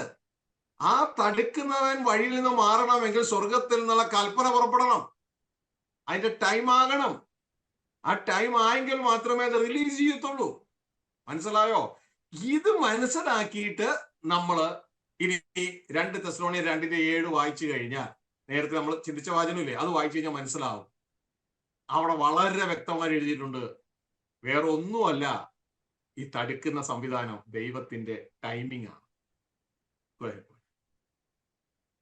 Again, let us read Revelation chapter 9, verse 14 onwards. Here we can see that God has decided the year, day, hour, year, month, day, and hour like a funnel. Where He has decided it to the exact point when something should happen. Let me read it over here. Revelation 9, verse 14. One saying to the 6th angel who had the trumpet, release the 4 angels who are bound at the great river Euphrates. And the 4 angels who had been prepared for the hour and day and month and year were released so that they would kill 1/3 of mankind. So here you can see that this is the system of God, that there are 4 angels already prepared over there, but they are prevented from being released by the system of God. That is God's appointed system of God, which works according to God's appointed time. So if we have this idea in your mind, if you read 2 Thessalonians chapter 2, verse 7 again, you will see that here also, when it says that only who restrains, who now restrains will do so until he is taken out of the way. Here that also refers to when God decides that that Antichrist can appear, only then the system allows Antichrist to appear. That is what it means over there as well. ശ്രദ്ധിച്ചേ. ഇനി അപ്പൊ ഇപ്പൊ നിങ്ങൾക്ക് മനസ്സിലായല്ലോ എന്താണ് തടുക്കുന്നതെന്ന്. ആ 4 ഏഞ്ചൽസിനെ ഇപ്പോ 3/1 കൊല്ലുവാൻ കഴിയാത്തതിന്റെ കാരണം എന്തായിരിക്കും? ദൈവത്തിന്റെ സിസ്റ്റം അവരെ തടയുകയല്ലേ. സമയമായിട്ടില്ല, സമയത്തിന് മുമ്പേ പറ്റില്ല. മനസ്സിലായോ? ഇനി നമ്മൾ 2 തെസ്സലോനിയൻസിലേക്ക് കടന്നു വരുമ്പോ നമ്മൾ 7-ാം വാക്യമല്ലോ വായിച്ചേ, അധർമ്മത്തിന്റെ മർമ്മ ഇപ്പോഴേ വ്യാപരിക്കുന്നുണ്ട്, ഇതുവരെ തടുക്കുന്ന വഴിയിൽ നീങ്ങിപ്പോകാൻ മാത്രം വേണമെന്ന്. എന്താണ് കാരണമെന്ന്, എന്താണ് തടുക്കുന്നതെന്ന് അതിന്റെ ഒരു വാക്യം മോളിൽ വായിച്ചാൽ മനസ്സിലാവും. എന്താ തടുക്കുന്നതെന്ന് അറിയാമോ? അവരെഴുതിയിരിക്കുന്നു, അവൻ, അതായത് ആന്റി ക്രൈസ്റ്റ്, സമയത്തിനു മുമ്പേ, കണ്ടോടാ ദേ വരുന്നു സമയം, ദൈവം നിശ്ചയിച്ച അപ്പോയിന്റഡ് ടൈം വരുന്നു, അവൻ സമയത്തിനു മുമ്പേ. അപ്പൊ എന്തുവാ തടയുന്നേ? ദൈവം നിശ്ചയിച്ച സമയമായിട്ടില്ല, അതുകൊണ്ടാ തടയുന്നേ. മനസ്സിലായോ? അവൻ സമയത്തിന് മുമ്പേ വെളിപ്പെടാതിരിക്കേണ്ടതിന്. അപ്പൊ സമയം വന്നാൽ വെളിപ്പെട്ടിരിക്കും. സമയത്തിന് മുമ്പേ വെളിപ്പെടാതിരിക്കേണ്ടതിന് ഇപ്പോൾ തടുക്കുന്നത് എന്ന് നിങ്ങൾ അറിയുന്നു. വളരെ ക്ലിയർ ആയിട്ടാണ് ഇവിടെ പറയുന്നത്. ദൈവത്തിന്റെ ആ അപ്പോയിന്റഡ് ടൈമാണ് ഇവിടെ തടയുന്നത്. അപ്പോയിന്റഡ് ടൈം ആയാൽ ഇതിനു വേണ്ടി നിശ്ചയിക്കപ്പെട്ട ദൂതനാണോ എന്താണോ അതിന് സ്വർഗത്തിൽ നിന്ന് കൽപ്പന പുറപ്പെടും. ആ ദൂതൻ അല്ലെങ്കിൽ ആ സിസ്റ്റം വഴിയിൽ നിന്ന് മാറും. ഉടനെ ആന്റി ക്രൈസ്റ്റ് വെളിപ്പെട്ടു വരും. അല്ലാണ്ട് സഭ ഇവിടുന്ന് മുകളിലേക്ക് പോയെന്നോ പരിശുദ്ധാത്മാവ് ഇവിടുന്ന് ഭൂമിയിൽ നിന്ന് പോയെന്നോ ഒന്നുമല്ല എന്റെ പൊന്നു മക്കളെ. അവിടെയൊന്നും അങ്ങനെ എഴുതിയിട്ട് പോലുമില്ല. അത് ആരുടെയോ ചിന്തയിൽ തോന്നിച്ചത് അവർ വിളിച്ചു പറഞ്ഞു, കേട്ടവർ അത് വീണ്ടും വീണ്ടും വിളിച്ചു പറഞ്ഞു, അവസാനം നമ്മുടെ ചെവിയിലും അതുപോലെ എത്തിയതാണ് എന്നുള്ള കാര്യം മറന്നു പോകരുത്. അതുകൊണ്ട് നമുക്ക് സത്യവചനം എന്തെന്ന് നമുക്ക് അന്വേഷിക്കാം. Dear brothers, in Revelation chapter 9, here we see that it is the system of God that prevents these angels from acting before the appointed time of God has come. If you keep that in mind and read verse 2 Thessalonians chapter 2 verse 7, here again we see that till God's appointed time comes, God will prevent the system of God prevents Antichrist from being revealed. If you want, we already read 2 Thessalonians chapter 2 verse 7. Why don't we start reading from one verse above this, and we will see it will be more clear over that. And you know what restrains him now, so that in his time he will be revealed. So for the mystery of lawlessness is already at work. Only who now restrains will do so until he is taken away, then the lawless one will be revealed. So here it says that so that in his time he will be revealed. So God has an appointed time for when the Antichrist can come and do activity in this world. Before that, we don't know exactly how God accomplishes this, but the system of God, whether through angels or other means, or prevents the Antichrist from appearing in this world. So, dear brothers, don't interpret this as meaning that the Holy Spirit will go away from this world, and the church also will go away from this world. Don't make such interpretation. We don't see any of that over here in these verses. That is just some person got this interpretation and he proclaimed it, and it was repeated, and it eventually came to us. But there isn't any such interpretation over here if we read these verses. പ്രിയ സഹോദരങ്ങളെ, നിങ്ങൾ മനസ്സിലാക്കേണ്ട ഒരു കാര്യം ഇത്രേ ഉള്ളൂ. യേശുക്രിസ്തു എപ്പോ വന്നാലും നമ്മൾ പോകാൻ തയ്യാറായിരിക്കുക. തയ്യാറെന്ന് പറഞ്ഞാൽ ഞാൻ വരുന്നു എന്ന് പറയുന്നതല്ല. വിശുദ്ധിയെ തികച്ച് ദൈവപുത്രന്മാരായി ആത്മാവിന്റെ സ്വരം കേൾക്കുവാൻ കഴിയത്തക്കവണ്ണം ഒരു ആത്മാവിൽ വളർച്ച നമുക്കുണ്ടാകും. യേശുക്രിസ്തു ഉപദ്രവത്തിന് മുമ്പ് വന്നാലും നാം പോകാൻ തയ്യാറാകണം. ഉപദ്രവത്തിന് നടുവിൽ വന്നാലും പോകാൻ തയ്യാറാകണം. ഉപദ്രവം കഴിഞ്ഞിട്ട് വന്നാലും പോകാൻ തയ്യാറാകണം. ഇതിനു വേണ്ടി നാം തല്ലുപിടിക്കേണ്ട ആവശ്യമില്ല. പക്ഷേ ബൈബിളിലെ വചനത്തിന് വിരുദ്ധമായി വ്യാഖ്യാനം നടത്തിയിട്ട് നാം ചതിക്കപ്പെടുവാനായിട്ട് ഇടയാകരുതെന്നാണ് വിശുദ്ധ ബൈബിൾ നമ്മളോട് ആവശ്യപ്പെടുന്നത്, ശ്രദ്ധിക്കുവാനായിട്ട് പറയുന്നത്. Dear children, let me repeat to you that as children of God, we should be prepared to go with Jesus, to be taken up with Jesus anytime he calls. So that does not mean that I'm ready to come anytime you call. Does not just mean that. We should also be perfected in our purity, so that we can hear the voice of the Spirit of God, and we can walk in the voice of the Spirit of God. And so, dear brothers, whether God calls us before the tribulation, during the tribulation, or after the tribulation, it should not make a difference for us. We should be prepared to go with Jesus anytime he calls. But having said that, we should also not be deceived by these doctrines which says that we'll be taken up before the tribulation starts. എന്റെ പ്രിയ കുഞ്ഞുങ്ങളെ, നിങ്ങൾ ഈ കാര്യങ്ങളൊക്കെ പഠിക്കുമ്പോൾ ഒരു കാര്യം മനസ്സിൽ കൊണ്ടുവരണം. ദൈവം എന്ന് പറയുന്നത് സർവജ്ഞാനിയാണ്. നമ്മൾ കുറച്ചു ദിവസം ഭൂമിയിൽ ജീവിച്ചു, ഒരു സിസ്റ്റത്തിന്റെ കീഴിലായി എന്ന് പറഞ്ഞുകൊണ്ടൊന്നും ദൈവം നമ്മളെ തന്റെ പദ്ധതിയിലേക്ക് ക്വാളിഫൈഡ് ആയിട്ട് ചേർക്കത്തില്ല. ദൈവത്തിന് സിസ്റ്റമുണ്ട്. ഈ ഭൂമി ദൈവം നമ്മളെ ടെസ്റ്റ് അടിക്കാൻ വേണ്ടി ഇപ്പൊ സെറ്റ് ചെയ്തിരിക്കുക. എങ്ങനെ അറിയാം? ഈവൻ ദൈവദാസന്മാരെ ദൈവം അപ്പോയിന്റ് ചെയ്യുമ്പോൾ പോലും ദൈവത്തിന്റെ വചനം പറയുന്നു, ആദ്യം അവരെ ടെസ്റ്റ് ചെയ്യണം. അവർ കൊള്ളാവുന്നവരായി തെളിഞ്ഞാൽ മാത്രം ശുശ്രൂഷ ഏൽക്കണം. ഇത് ദൈവത്തിന്റെ സിസ്റ്റമാണ്. ഇതേപോലെ ഈ ലോകത്ത് നമുക്ക് എല്ലാവർക്കും ടെസ്റ്റ് ഉണ്ട്. ഇതുപോലെയാണ് വിശുദ്ധ ബൈബിൾ പറയുന്നത്, ജയിക്കുന്നവന് ഇത് അവകാശമായി കിട്ടും. അപ്പോ നമ്മളുടെ വ്യാജ സുവിശേഷത്തിൽ ജയമൊന്നും കൂടാതെ മൃഗരായത്തിൽ കിടക്കുന്ന ഒരു തന്ത്രം പിശാചി മെനഞ്ഞിട്ടിരിക്കുക. അതൊരു ചതിയാണെന്നാണ് വിശുദ്ധ ബൈബിൾ ഇപ്പോൾ നമ്മൾ ആ പറഞ്ഞ 2 Thessalonians chapter 2:7 തൊട്ട് മോളിൽ പറയുന്നത് ഇതൊരു ചതിയാണ്. Dear brothers, let me also repeat to you that God is omniscient. So just because we are part of some church setup or something in this world, don't think that we will be able to enter the kingdom of God, because God sees everything, and God has sent us in this world. So this world, He sent this world as a small test for us. And remember that the word of God says that when appointing any servants to their office, servants of God to their office, we should first test them and prove that they are actually good. So in the same way, God, there is a test even for us as well.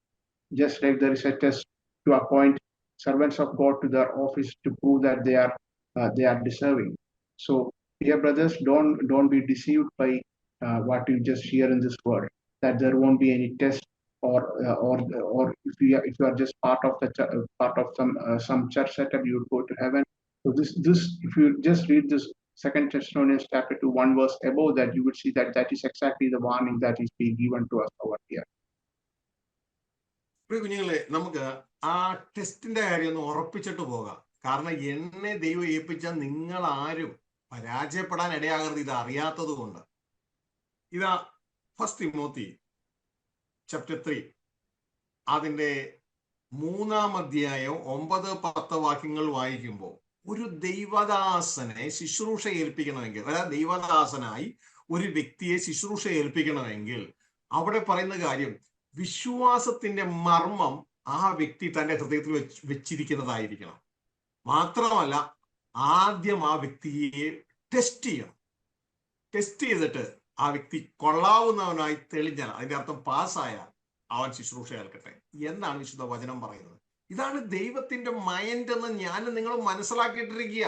അല്ലാണ്ട് ദൈവത്തെക്കുറിച്ച് മുഖസ്തുതി പറഞ്ഞു ഉയർത്തിയെന്നും പറഞ്ഞുകൊണ്ടൊന്നും ദൈവം നമ്മളെ പ്രവേശിപ്പിക്കത്തില്ല. ഇതാ 1 Timothy chapter 3 verse 9 and 10. അവർ വിശ്വാസത്തിന്റെ മർമ്മം ശുദ്ധ മനസാക്ഷിയിൽ വെച്ചുകൊള്ളുന്നവരായിരിക്കണം. അവരെ ആദ്യം പരീക്ഷിക്കണം. നേരത്തെ പറഞ്ഞു ഓർക്കുന്നുണ്ടോ, ദൈവം നമ്മളെ കോപത്തിനല്ല വെച്ചിരിക്കുന്നത്, പക്ഷെ നമുക്ക് ടെസ്റ്റ് ഉണ്ട്, പരീക്ഷയുണ്ട്. ആദ്യം അവരെ പരീക്ഷിക്കണം. അനന്യരായി കണ്ടാൽ അവർ ശുശ്രൂഷ ഏൽക്കട്ടെ. അപ്പൊ ശുശ്രൂഷ ഏൽക്കണമെങ്കിൽ പരീക്ഷയിൽ തോറ്റുപോകരുത്, ജയം പ്രാപിക്കണം.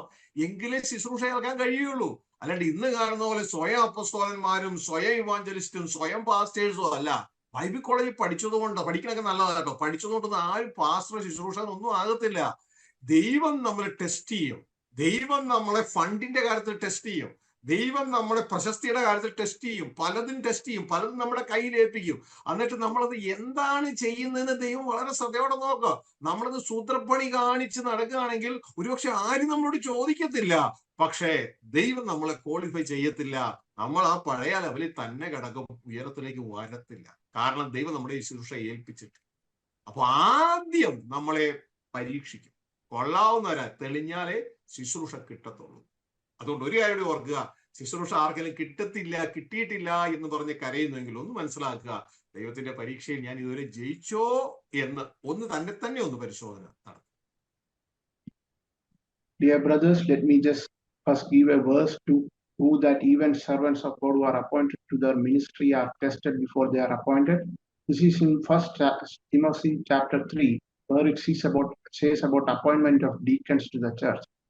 Here it says, 1 Timothy chapter 3, verse 8 to 10. Deacons likewise must be men of dignity, not double-tongued or addicted to much wine or fond of sordid gain, but holding to the mystery of the faith with a clear conscience.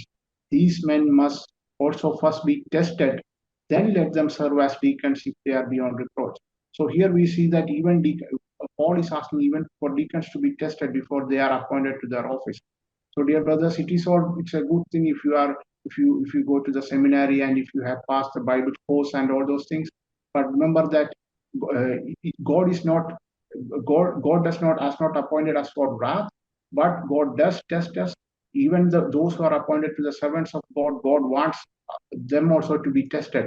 Remember, when God gives you various opportunities, various responsibilities from handling money of God and handling various activities for God, remember that God, even though man does not see, God does see how you are handling that. And depending on that, God will raise you to a higher calling, raise you to a higher ministry. So if you are disappointed that God has not raised you to a higher ministry, then look back and see that have you turn back and introspect that have you actually passed the test that God has given to you in your life so far. ഇത് വിശുദ്ധ പൗലോസ് തന്റെ ജീവിതത്തെ കുറിച്ച് പറയാണ്. 1 Timothy 1:12 പറയാണ്, ഞാൻ ഇതുപോലെ test പാസ്സായിട്ടാണ് എനിക്ക് ശുശ്രൂഷ കിട്ടിയെന്നാണ് അദ്ദേഹം പറയുന്നത്. ശ്രദ്ധിച്ചാട്ടെ. അപ്പോ പൗലോസ് അപ്പോസ്തലനോ മറ്റാരും ഇതിൽ നിന്ന് ഒഴിവുള്ളവരല്ല. അദ്ദേഹം പറയാണ് 1 തിമോത്തി 1:12, എനിക്ക് ശക്തി നൽകിയ ക്രിസ്തയേശു എന്ന നമ്മുടെ കർത്താവ് എന്നെ വിശ്വസ്തനെന്ന് എണ്ണി ശുശ്രൂഷയ്ക്ക് ആക്കിയത് കൊണ്ട് ഞാൻ അവനെ സ്തുതിക്കുന്നു. അപ്പൊ ഇവിടെ ഇതാ വിശുദ്ധ പൗലോസ് അപ്പോസ്തലൻ പറയാണ്, ഞാൻ യേശു ക്രിസ്തുവിനെ സ്തുതിക്കുക. ഇതിന്റെ കാരണം എന്ന് പറയുന്നത്, എന്നെ വിശ്വസ്തനെന്ന് യേശു ക്രിസ്തു കണ്ടിട്ടാണ് എന്നെ ശുശ്രൂഷയ്ക്ക് ആക്കിയത്. അതുകൊണ്ട് എൻ്റെ പ്രിയ മക്കളെ, പ്രിയ കുഞ്ഞുങ്ങളെ, ദേവദാസന്മാരെ മനസ്സിലാക്കുക.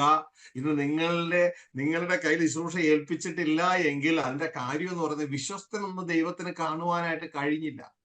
ഒന്നില്ലെങ്കിൽ നമ്മുടെ നാവിലെ വാക്കുകളിൽ നാം വിശ്വസ്തരല്ല, അല്ല എങ്കിൽ നാം വളരെ വാചാലന്മാരാണ്, അല്ല എങ്കിൽ പലതിലും നമ്മൾ വിശ്വസ്തരല്ല ദൈവം കണ്ടതുകൊണ്ടാണ്. അതുകൊണ്ട് മനസ്സിലാക്കുക, വിശ്വസ്തരായിട്ട് തെളിയുക.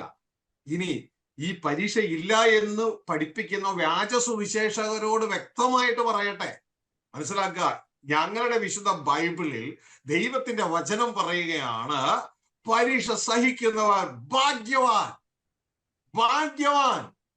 എന്നിട്ട് പറയാണ്, അവൻ കൊള്ളാവുന്നവനായി തെളിഞ്ഞ ശേഷം. അപ്പൊ പരീക്ഷ എന്തിനാ? കൊള്ളാവുന്നവനായി തെളിയാനാ. ഹല്ലേലൂയ. ദൈവം നമ്മളെ കോപത്തിന് വേണ്ടിയല്ല, ദൈവക്രോധത്തിന് വേണ്ടിയല്ല. ദൈവം നമ്മളെ ടെസ്റ്റ് അയക്കും. കാരണം ഈ ടെസ്റ്റിൽ പാസ്സായിട്ട് വേണം, നാം ക്വാളിഫൈ ആയിട്ട് വേണം നാം ജയം പ്രാപിക്കാൻ. അവിടെ പറയുന്നു, യാക്കോബ് 1:12 പറയുകയാണ്. സോറി, ഇത് എക്സ്പ്ലെയിൻ ചെയ്താട്ടെ, എന്നിട്ട് അങ്ങോട്ട്. Dear brothers, we see that Paul himself hints in 1 Timothy 1, chapter 1, verse 12, that he too had to undergo a test before God appointed him into his office. Here it says, 1 Timothy chapter 1, verse 12, I thank Christ Jesus our Lord, who has strengthened me because he considered me faithful, putting me into service. So here it says that Jesus considered him faithful. And so here that means that even Paul had to undergo some tests from Jesus before he was considered faithful.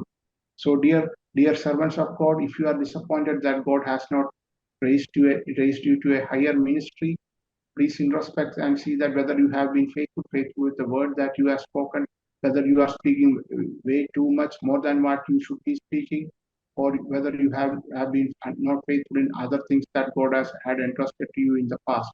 And if you do that, if you are faithful, God will raise you to a higher office. And to those who says that there won't be any test for the children of God, remember that these all shows that there will be some test, as it says in 1 James 1, chapter 1, verse 12, that those who are it is blessed are those who are undergoing tests are blessed, because once they have passed those tests, they will be considered worthy. James യാക്കോബ് 1:12 പറയാണ്, പരീക്ഷ സഹിക്കുന്ന മനുഷ്യൻ ഭാഗ്യവാനാണ്. അപ്പോ പരീക്ഷ സഹിക്കുന്ന ഭാഗ്യവാനാണ്. ഇത് ആദ്യം മനസ്സിലാക്കുക. അവൻ കൊള്ളാവുന്നവനായി തെളിഞ്ഞ ശേഷം കർത്താവ് തന്നെ സ്നേഹിക്കുന്നവർക്ക് വാഗ്ദത്തം ചെയ്ത ജീവകിരീടം പ്രാപിക്കും. അപ്പൊ ഇത് വ്യക്തതയോടെ നാം മനസ്സിലാക്കുക. ഇങ്ങനെ കിരീടവും പ്രാപിച്ച ഒരു കൂട്ടരെ വെളിപ്പാട് ദിവസം 20:4 നമുക്ക് കാണുവാനായിട്ട് കഴിയും. അവർ ഈ ആന്റിക്രൈസ്റ്റിന്റെ പീരീഡിലൂടെ കടന്നുപോയവരാണ്. അവർ ആന്റിക്രൈസ്റ്റിന്റെ പീരീഡിലൂടെ കടന്നുപോയിട്ട് ആന്റിക്രൈസ്റ്റിന്റെ പീരീഡിലുള്ള ആ നെറ്റിമേലോ കൈമേലോ ഉള്ള മുദ്ര എടുക്കാതെ അവർ കടന്നുപോയി. അവരുടെ ജീവൻ നഷ്ടപ്പെട്ടവരാണ്. പക്ഷേ അവർ ഉയർത്തെഴുന്നേറ്റു. ആ പരീക്ഷയിൽ അവർ ജയിച്ചു. അവർ ഉയർത്തെഴുന്നേറ്റു. അവർ യേശുവിനോടുകൂടെ ഇതാ സിംഹാസനങ്ങളിൽ ഇരുന്നുകൊണ്ട് ഇതാ കിങ്ഡം അലങ്കരിക്കുന്ന ഒരു കാഴ്ച വെളിപ്പാട് 20:4 നമുക്ക് കാണുവാൻ കഴിയും. So let me read James 1, chapter James chapter 1 verse 12, blessed is a man who perseveres under trial, for once he has been approved, he will receive the crown of life which the Lord has promised to those who love him. So here it says that if a man perseveres under trial, he is blessed, because only then he will be approved, and he will receive. So once he has been approved, he will receive the crown of life which the Lord has promised to those who love him. Similarly, we see some people like that who actually persevered and achieved the crown of life. This is in Revelation chapter 20, verse 4, where he here sees that there were a group of people who were in this world during the reign of the Antichrist, and they lived through that reign. And we see what happened, how they persevered through that trial. Here, Revelation chapter 20, verse 4, it says, and I saw the souls of who had been beheaded because of the testimony of Jesus and because of the word of God, and those who had not worshipped the beast or his image, and he had not received the mark on their forehead. So they had died, and they came to life and reigned with Christ for 1,000 years. So you can see that they lost their life persevering against the Antichrist, and as a reward they came to life and reigned with Christ for 1,000 years. Hallelujah. മലയാളത്തിലെ ആ വാക്യം വായിക്കാത്തതുകൊണ്ട് ഞാൻ അത് വായിച്ചു മുന്നോട്ടേക്ക് പോവാം. ആ വെളിപ്പാട് 20:4 ഞാൻ ന്യായാസനങ്ങളെ കണ്ടു, അതായത് ഭരണം കൈ കിട്ടിയ ആളുകളെ കണ്ടു എന്ന്. അവയിൽ ഇരിക്കുന്നവർക്ക് ന്യായവിധിയുടെ അധികാരം കൊടുത്തു, ഭരണം കൈ കൊടുത്തു. ഇതാണ് യേശുക്രിസ്തു പറയുന്നത്, ചെറിയ ആട്ടിൻകുട്ടൻ ഭയപ്പെടേണ്ട, കിങ്ഡം നിങ്ങൾക്ക് തരുവാൻ നിങ്ങളുടെ പിതാവ് പ്രസാദിച്ചിരിക്കുന്നു. യേശുവിന്റെ സാക്ഷ്യവും ദൈവവചന നിമിത്തം തല ഛേദിക്കപ്പെട്ടവരും മൃഗത്തെയോ അതിന്റെ പ്രതിമയോ നമസ്കരിക്കാതിരുന്നവരും നെറ്റിയിലും കൈമയിലും അതിന്റെ മുദ്ര കൈക്കൊള്ളാതിരുന്നവരുമായവരുടെ ആത്മാക്കളെ ഞാൻ കണ്ടു. അപ്പൊ ഇവർ ഏത് പീരീഡിലൂടെ കടന്നുപോയതാണ്? ആന്റി ക്രൈസ്റ്റിന്റെ പീരീഡിലൂടെ കടന്നുപോയവരാണ്. ഇതാ അവർ ജീവിച്ചു 1000 ആണ്ട് ക്രിസ്തുവിനോട് കൂടെ വാണു. അപ്പോ അവർ മരിച്ചു കിടന്നില്ല. അയ്യോ ദൈവക്രോധം വന്നു. ദൈവക്രോധം അല്ലത്, ദൈവം അവരെ ടെസ്റ്റ് ചെയ്തു. അവർ മരണപര്യന്തം തങ്ങളുടെ പ്രാണനെ സ്നേഹിച്ചതുമില്ല. അവർ ക്രിസ്തുവിനെ അനുഗമിച്ച് ഇതാ ദൈവം തങ്ങളോട് കൽപ്പിച്ചതുപോലെ ആ മുദ്ര എടുക്കാതെ തങ്ങൾ ദൈവത്തെ സ്നേഹിക്കുന്നു തെളിയിച്ച് മുന്നോട്ടേക്ക് പോയി. അവർ അവിടെ മരിച്ചു കിടന്നില്ല, അവർ ഉയർത്തെഴുന്നേറ്റു. 1000 ആണ്ട് ക്രിസ്തുവിനോട് കൂടെ വാണു. അപ്പൊ ഇത്ര ഇത് പറഞ്ഞതിന്റെ ഉദ്ദേശം എന്ന് പറയുന്നത്, എന്റെ പ്രിയ കുഞ്ഞുങ്ങളെ, ദൈവത്തിന്റെ മനസ്സിതാണ്. നമ്മളെ ടെസ്റ്റ് ചെയ്യണം. നമ്മൾ കൊള്ളാവുന്നവരായി തെളിഞ്ഞാൽ ശുശ്രൂഷ ഏൽക്കട്ടെ എന്നതാണ് ദൈവത്തിന്റെ മനസ്സെന്ന് ദൈവ മക്കൾ ആദ്യം തന്നെ മനസ്സിലാക്കണം. അതുകൊണ്ട് പരീക്ഷ സഹിക്കുന്ന മനുഷ്യൻ അരിഷ്ടനല്ല, അവൻ ഭാഗ്യവാനാണ്. So here in Revelation chapter 20 verse 5, it says that, and I saw the souls of those who had been beheaded because of the testimony of Jesus and because of the word of God, and those who had not worshipped the beast or his image, and had not received the mark on their forehead and on their hand, and they came to life and reigned with Christ for 1,000 years.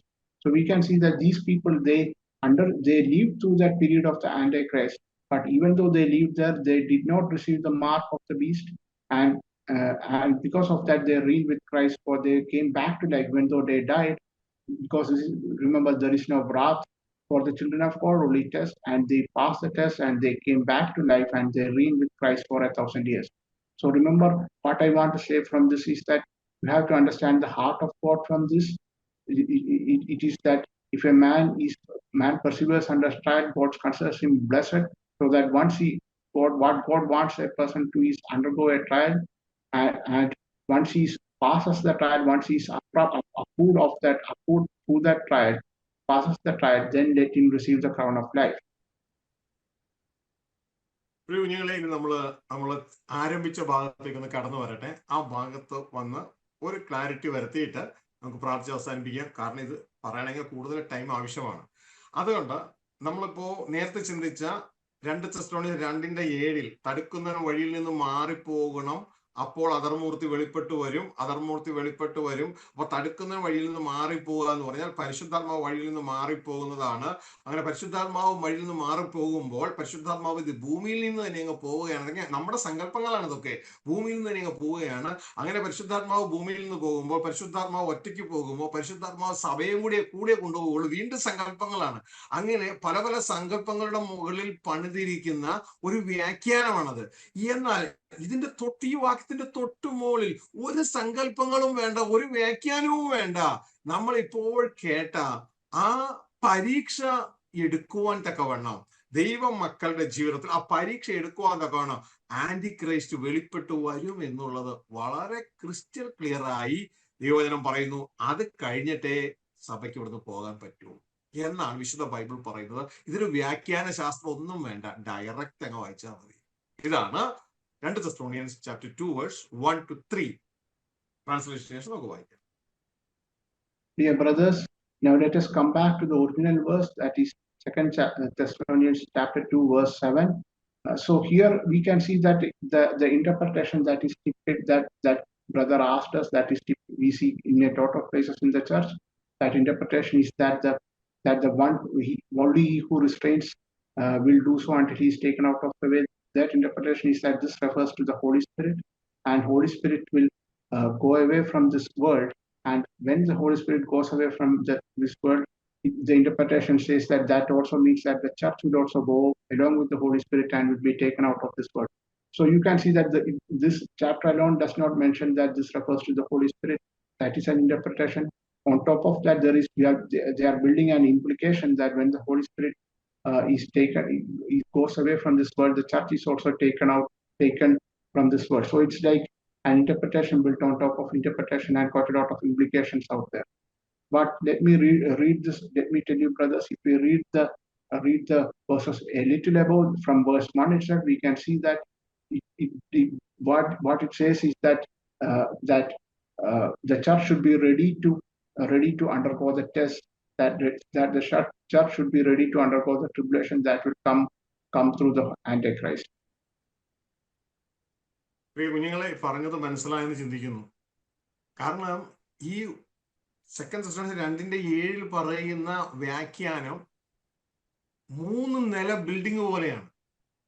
3 ഊഹാപോഹങ്ങളുടെ ചിന്തയിലാണ്. ഞാൻ സ്ക്രീനിൽ share ചെയ്യാൻ പറ്റുമെന്ന് നോക്കട്ടെ. അതായത് ഇതൊരു 3 നില building പോലെയാണ്. നിങ്ങൾക്ക് സ്ക്രീനിൽ ഇപ്പൊ കാണാം. അതായത് 3 ഊഹങ്ങൾ, അതിന്റെ മുകളിലാണ് ഈ കാര്യങ്ങൾ പണിതിരിക്കുന്നത്. 3 ഊഹങ്ങൾ. ഇതാ നിങ്ങൾക്ക് കാണാം. ആദ്യത്തെ നില എന്ന് പറയുന്നത് ഇതാ തടുക്കുന്നവൻ എന്ന് പറയുന്നത് പരിശുദ്ധാത്മാവാണ്. അതാണ് ഒന്നാമത്തെ ഊഹം. അവിടെ അങ്ങനെ പരിശുദ്ധാത്മാവെന്ന് നിങ്ങളൊന്ന് വായിച്ചു നോക്കിയാൽ അവിടെ എഴുതിയിട്ടേ ഇല്ല. അത് പരിശുദ്ധാത്മാവാണോ ദൂതനാണോ അത് മറ്റേതെങ്കിലും സിസ്റ്റമാണോ ഒന്നും അവിടെ എഴുതിയിട്ടില്ല. അപ്പോ ആദ്യത്തെ ഊഹം തടുക്കുന്നവൻ പരിശുദ്ധാത്മാവാണ്. ഇനി അതിന്റെ മുകളിൽ അടുത്ത ഊഹം കൊണ്ടുവരികയാണ്. എന്താണ് അടുത്ത ഊഹം എന്ന് അറിയാമോ? അതിന്റെ മുകളിൽ പരിശുദ്ധാത്മാവ് ഈ ഭൂമിയിൽ നിന്ന് പോവുകയാണ്. തടുക്കുന്നതിന് വഴിയിൽ നിന്ന് മാറുക എന്ന് പറഞ്ഞാൽ പരിശുദ്ധാത്മാവ് ഭൂമിയിൽ നിന്ന് പോകുന്നു. അങ്ങനെ എവിടെ ആരെ എഴുതി വെച്ചേക്കണം? അവിടെ ഇത് നമ്മുടെ ഊഹമാണ്, രണ്ടാമത്തെ ഊഹം. അപ്പൊ ആദ്യത്തെ ഊഹത്തിന്റെ മുകളിൽ രണ്ടാമത്തെ ഊഹം കൊണ്ടുവരികയാണ്. ഇനി മൂന്നാമത്തെ നില എന്നതുപോലെ മൂന്നാമത്തെ ഊഹം കൊണ്ടുവരികയാണ്. അങ്ങനെ പരിശുദ്ധാത്മാവ് ഇവിടെ നിന്ന് പോയാൽ വെറുതെ പോകുമോ? സഭയെ കൂട്ടിയാണ് കൊണ്ടുപോകുള്ളൂ എന്ന് പറഞ്ഞ മൂന്നാമത്തെ ഊഹം. ഇങ്ങനെ ഊഹാപോഹങ്ങളിൽ പണിയേണ്ടതല്ല നമ്മുടെ വിശ്വാസം. സത്യവചനത്തിലാണ് നമ്മുടെ വിശ്വാസം പണിയേണ്ടത്. അതുകൊണ്ട് എന്റെ പ്രിയ കുഞ്ഞുങ്ങളെ, ഞാൻ നിങ്ങളോട് പറയാണ്, സത്യവചനത്തിൽ നിങ്ങളുടെ വിശ്വാസം പണിയുക. ഇതിന്റെ തൊട്ടുമോളിൽ തന്നെ വിശുദ്ധ പൗലോസ് അപ്പോസ്തലന്റെ പരിശുദ്ധാത്മാവിന്റെ സത്യം എഴുതി വെച്ചിട്ടുണ്ട്. ആ 2 Thessalonians chapter 2 verse 1 to 3 വളരെ വ്യക്തതയോടെ ഈ കാര്യങ്ങൾ രേഖപ്പെടുത്തിയിട്ടുണ്ട്. Dear brothers, as you see, as I have demonstrated in this picture, the traditional interpretation of 2 Thessalonians chapter 2 verse 7 is like a 3-storied building made of 3 assumptions. So the very first story, the first assumption that is made over here is that he who restrains, the restrainer actually refers to the Holy Spirit. There is no such verse in this chapter.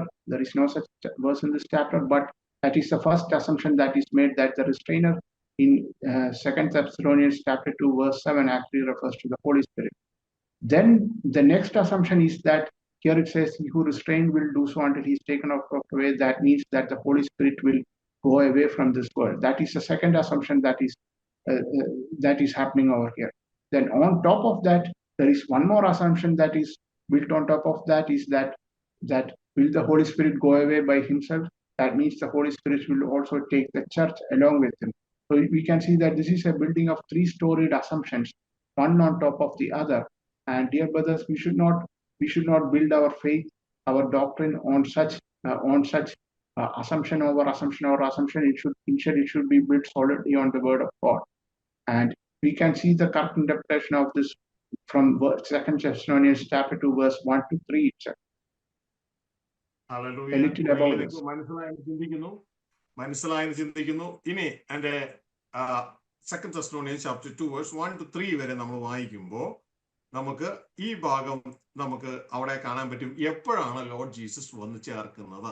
ഇവിടെ പരിശുദ്ധാത്മാവ് ദൈവത്തിന്റെ ദാസൻ പൗലോസ് അപ്പോസ്തലനിലൂടെ വളരെ വ്യക്തതയോടെ പറയുകയാണ്, ആരും നിങ്ങളെ ചതിക്കരുത്. ഇതാണ് അതിന്റെ സന്ദേശം. ആരും നിങ്ങളെ ചതിക്കരുത്. എന്തും പറഞ്ഞ് ചതിക്കരുത്. ഇതാ യേശു ക്രിസ്തു വന്ന് സഭയെ ചേർക്കാൻ പോകുന്നു എന്ന് പറഞ്ഞ് ആരും ചതിക്കരുത്. അങ്ങനെ യേശു ക്രിസ്തു വന്ന് സഭയെ ചേർക്കത്തില്ല.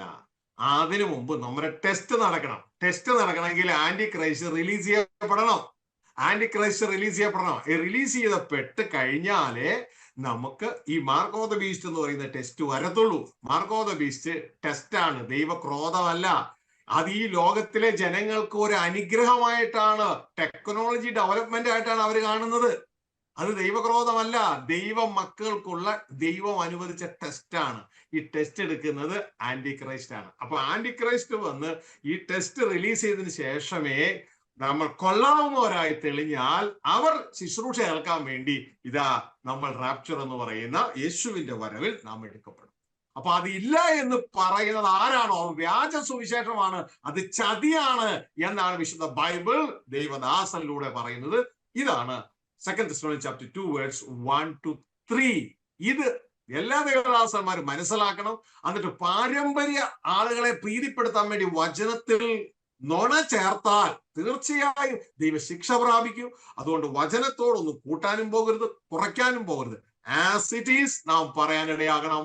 നമുക്ക് വായിക്കാം ട്രാൻസ്ലേഷന് ശേഷം.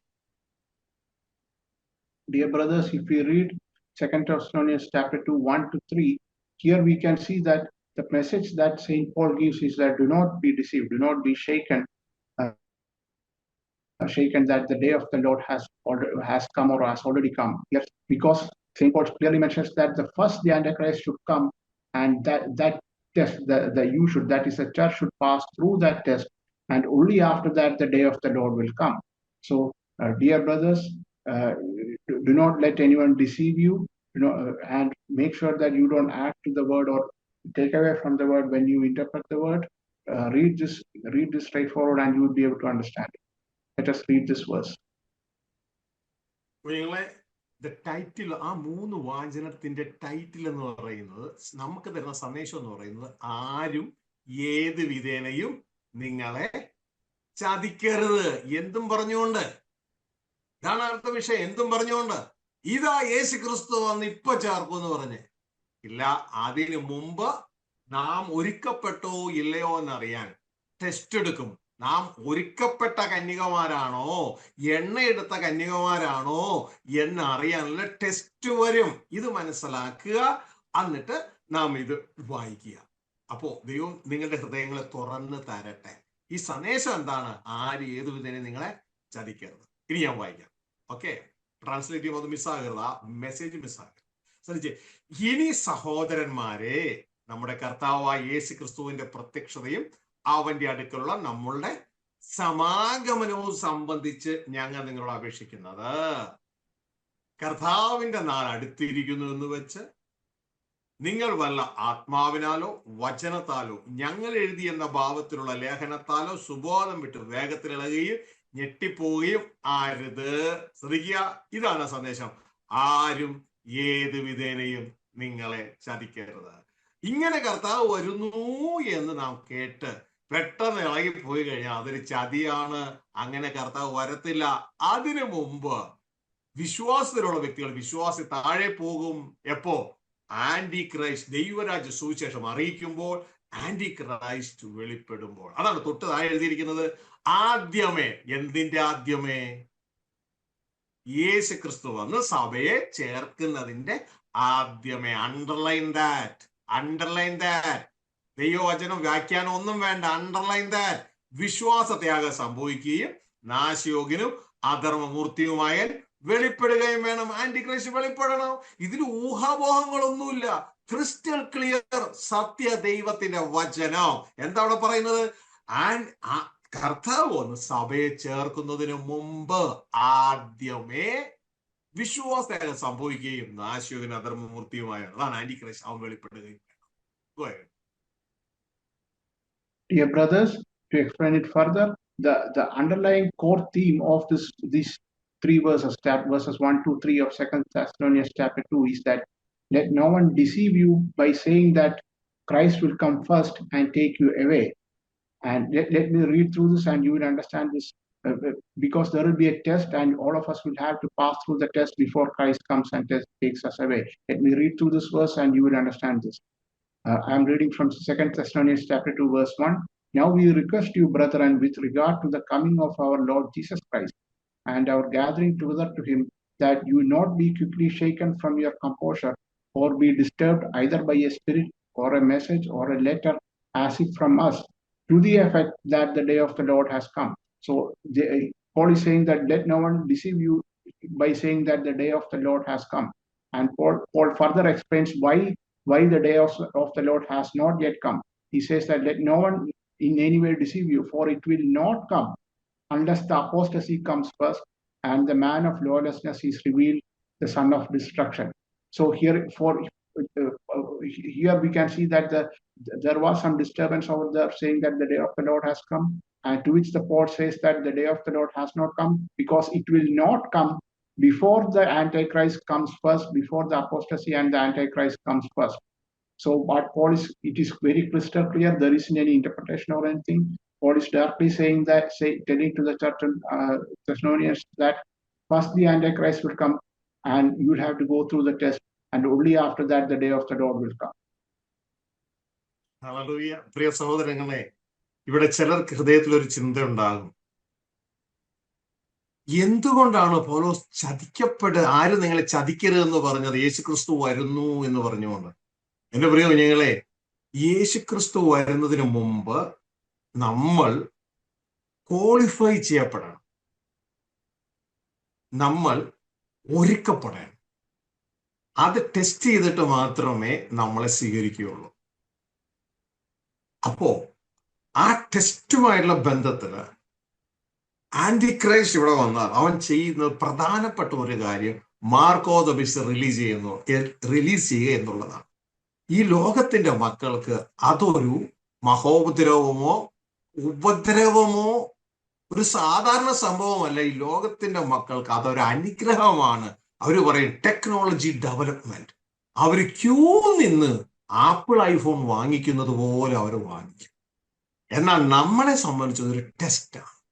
കാരണം വെളിപ്പാട് 14 അധ്യായത്തിൽ ദൈവത്തിന്റെ വചനം, ദൈവം അനുവദിക്കുന്ന അടുത്ത സന്ദേശം നമുക്ക് ചിന്തിക്കാം, നമ്മളോട് പറഞ്ഞിരിക്കുന്നത് ഈ മുദ്ര നീ എടുക്കരുത്, എടുത്താൽ നിത്യമായി തീപ്പൊയ്യിലേക്ക് തള്ളപ്പെടും. അപ്പോൾ നമ്മൾ ആ സമയത്ത് വിൽക്കാനും വാങ്ങാനും ഈ മുദ്ര ഉള്ളവന് മാത്രമേ പറ്റൂ. എന്നാൽ ദൈവജനത്തെ പറഞ്ഞു പഠിപ്പിച്ചത് ഇതിനൊക്കെ മുമ്പ് നിങ്ങൾ ഇവിടുന്ന് കടന്നു പോകും. കാരണം തടുക്കുന്ന വഴിയിൽ നിന്ന് മാറിപ്പോകൂ എന്ന് പറഞ്ഞാൽ ഊഹാപോഹം 1 പരിശുദ്ധാത്മാവ് ആണ് തടുക്കുന്നത്. ഊഹാപോഹം 2 അതിന്റെ മോളിൽ പരിശുദ്ധാത്മാവ് ഭൂമി വിട്ട് സ്വർഗത്തിൽ പോകും. ഏത് ബൈബിളിൽ എവിടെയാ പറഞ്ഞേക്കണേ പരിശുദ്ധാത്മാവ് ഭൂമി വിട്ട് സ്വർഗത്തിൽ പോകും എന്ന് പറഞ്ഞേക്കണേ? ഊഹാപോഹം 3. അങ്ങനെ പരിശുദ്ധാത്മാവ് ഇവിടുന്ന് പോകുമ്പോൾ ഒറ്റയ്ക്ക് പോകൂല, സഭയിൽ കൂട്ടിക്കൊണ്ടുപോകും. എവിടെയാ പറഞ്ഞേക്കണേ?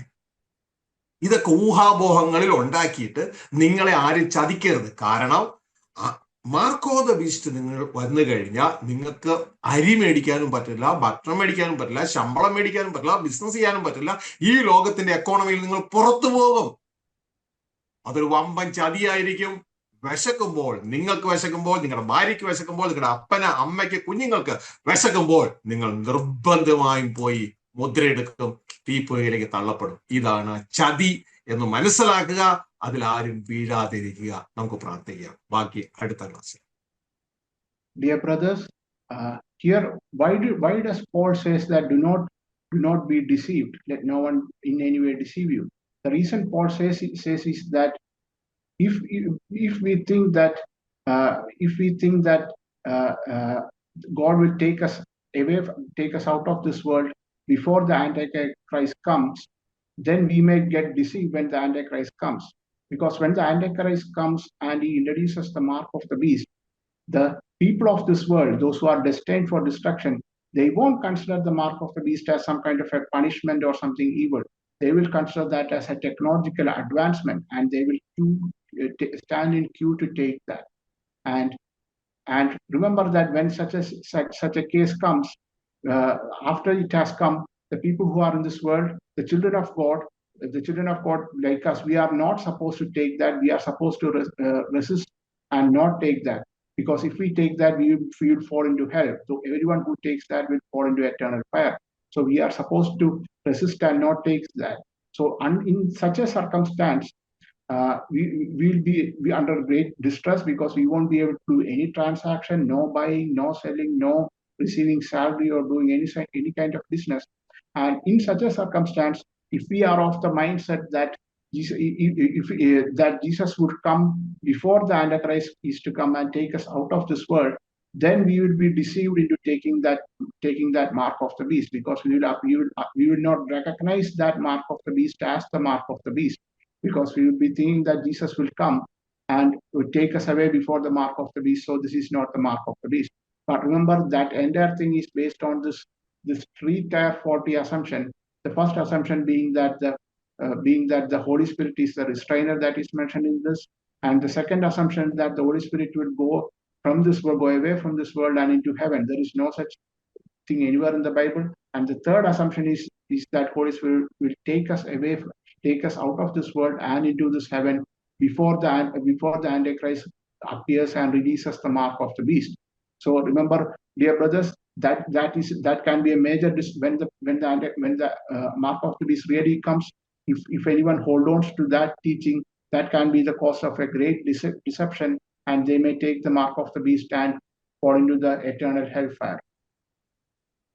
നമുക്ക് നമ്മുടെ കണ്ണിലടയ്ക്കാം. കേട്ട വചനപ്രകാരം നമുക്ക് ദൈവസന്നിധിയിൽ അകത്തെ മനുഷ്യനിൽ ഒരുങ്ങാം. അകത്തെ മനുഷ്യൻ ഒരുങ്ങുമ്പോൾ ദൈവത്തിന്റെ ആത്മാവിന്റെ സ്വരം കേൾക്കുവാൻ തക്കവണ്ണം നമ്മളെ ദൈവം ഒരുക്കും. അങ്ങനെ ദൈവം നമ്മളോട് പറയുന്ന ചിന്തകൾ പ്രകാരം, ദൈവം നമുക്ക് ഒരുക്കുന്ന ക്രമീകരണ പ്രകാരം ഈ ലോകത്തിലും നമ്മൾ ഒരുങ്ങേണ്ടതായിട്ടുണ്ട്.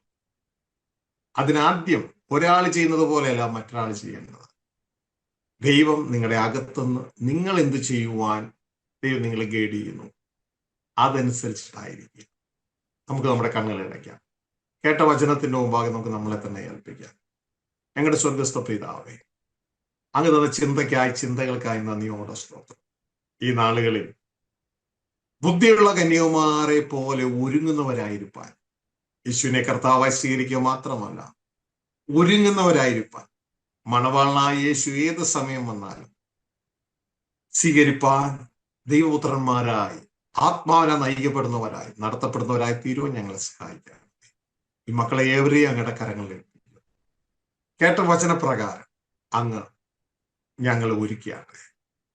ഈ ശബ്ദ കാഴ്ച വെറുതെ ഇപ്പോഴും തുടർന്നു ഈ സന്ദേശം ശ്രവിക്കുന്ന ഏവരെയും അങ്ങയുടെ കരങ്ങളിൽ ഏൽപ്പിക്കുന്നു. ആരും നശിച്ചു പോകാതെ നിത്യം നിലനിൽപ്പാൻ അങ്ങ് മക്കളെ സഹായിക്കുക. ഇടനാമത്തിൽ ഈ മക്കളെ അനുഗ്രഹിക്കും. ഇവർ നിത്യം അനുഗ്രഹീതരായി തീരുവാൻ സഹായിക്കുക. ദുഷ്ടൻ ആരെയും ചതിപ്പാൻ അനുവദിക്കരുത്.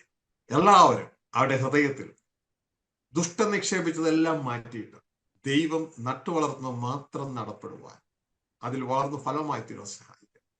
രോഗികളായിരിക്കുന്നവരെ ഇപ്പോഴങ്ങ് സൗഖ്യമാക്കി കൃപ ചെയ്യണം. യേശുവിന്റെ അധികാരമുള്ള നാമത്തിൽ, യേശുക്രിസ്തുവിന്റെ അധികാരത്തിൽ രോഗികളായ വ്യക്തികൾ യേശുക്രിസ്തുവിന്റെ നാമത്തിൽ ഇപ്പോൾ സൗഖ്യം പ്രാപിക്കട്ടെ. ദൈവ സമാധാനം നിങ്ങളുടെ ഉൾത്തളങ്ങളിൽ കൽപ്പിക്കുകയാണ്. ദൈവത്തിന്റെ അനുഗ്രഹം നിങ്ങളുടെ ഉൾത്തളങ്ങളിൽ കൽപ്പിക്കുകയാണ്. എല്ലാ മേഖലകളിലും നിങ്ങളുടെ അനുഗ്രഹമായി വെളിപ്പെടുവാൻ ഇടയാകട്ടെ. സർവമഹത്വം സ്വർഗസ്ഥ പിതാവിന് കൊടുക്കുന്നു, യേശു ക്രിസ്തുവിൻ നാമത്തിൽ തന്നെ. ദൈവം നിങ്ങളെ ഏവരെ അനുഗ്രഹിക്കട്ടെ, സഹായിക്കട്ടെ. ട്രാൻസ്ലേറ്റ് ചെയ്തവരോട് നന്ദി അറിയിക്കുകയാണ്. ട്യൂൺ ചെയ്തവരോട് നന്ദി അറിയിക്കുകയാണ്. ശ്രദ്ധിക്കുക, അന്ത്യനാളുകളാണ്. നാം വീണുപോകാൻ വളരെ സാധ്യതകളുണ്ട്. അതുകൊണ്ട് എല്ലാവരും വളരെ ശ്രദ്ധയോടുകൂടെ ഈ ജീവിതം നയിക്കുക. നമ്മുടെ കുറ്റങ്ങൾ കണ്ടുപിടിക്കാൻ, കുറവുകൾ കണ്ടുപിടിക്കാൻ അപവാദിയായ പിശാചും അവന്റെ ആളുകളും വളരെ ശ്രദ്ധയോടുകൂടെ നടക്കുകയാണ്. ബൈനാക്കുലർ വെച്ച് നോക്കിക്കൊണ്ടേയിരിക്കുകയാണ്. എവിടെയാണ് ഒരു അപവാദം പറയേണ്ടത്, എവിടെയാണ് ഒരു കുറ്റം പറയേണ്ടതെന്ന്. എന്നാൽ നമുക്ക് ധാരാളം കുറ്റങ്ങളും കുറവുകളുള്ള നമുക്ക് ഒരു കുറ്റവും കുറവും ഇല്ലാത്ത നമ്മുടെ തലയായ യേശുവെ അനുഗമിച്ച് നാൾതോറും വിശുദ്ധിയിൽ നിന്ന് വിശുദ്ധിയിലേക്ക് കടന്നു വരുവാൻ ദൈവത്തിൽ ശരണപ്പെടാൻ ഏവരെ സഹായിക്കട്ടെ, കൂട്ടായിരിക്കട്ടെ. മറക്കരുത്, നമ്മുടെ അടുത്ത റിട്രീറ്റ് ദൈവം അനുവദിക്കുന്നുവെങ്കിൽ ഏപ്രിൽ 7-ാം തീയതി തിങ്കളാഴ്ചയാണ്. നമുക്ക് ഒരുമിച്ച് മനുഷ്യരെ പിടിക്കുന്നവരാകാം. നിങ്ങൾ കടന്നു വന്നാട്ടെ. നിങ്ങൾ വഴി അനേകരെ കൊണ്ടുവരുവാൻ ദൈവം നിങ്ങളെ ഏവരെ സഹായിക്കട്ടെ. ദൈവം കൂട്ടായിരിക്കട്ടെ. ദൈവം അനുവദിക്കുന്ന നാളെ സഭായോഗത്തിൽ നമുക്ക് കാണാം. God B with you. Praise the Lord. Thank you very much. Love you dad. Love you.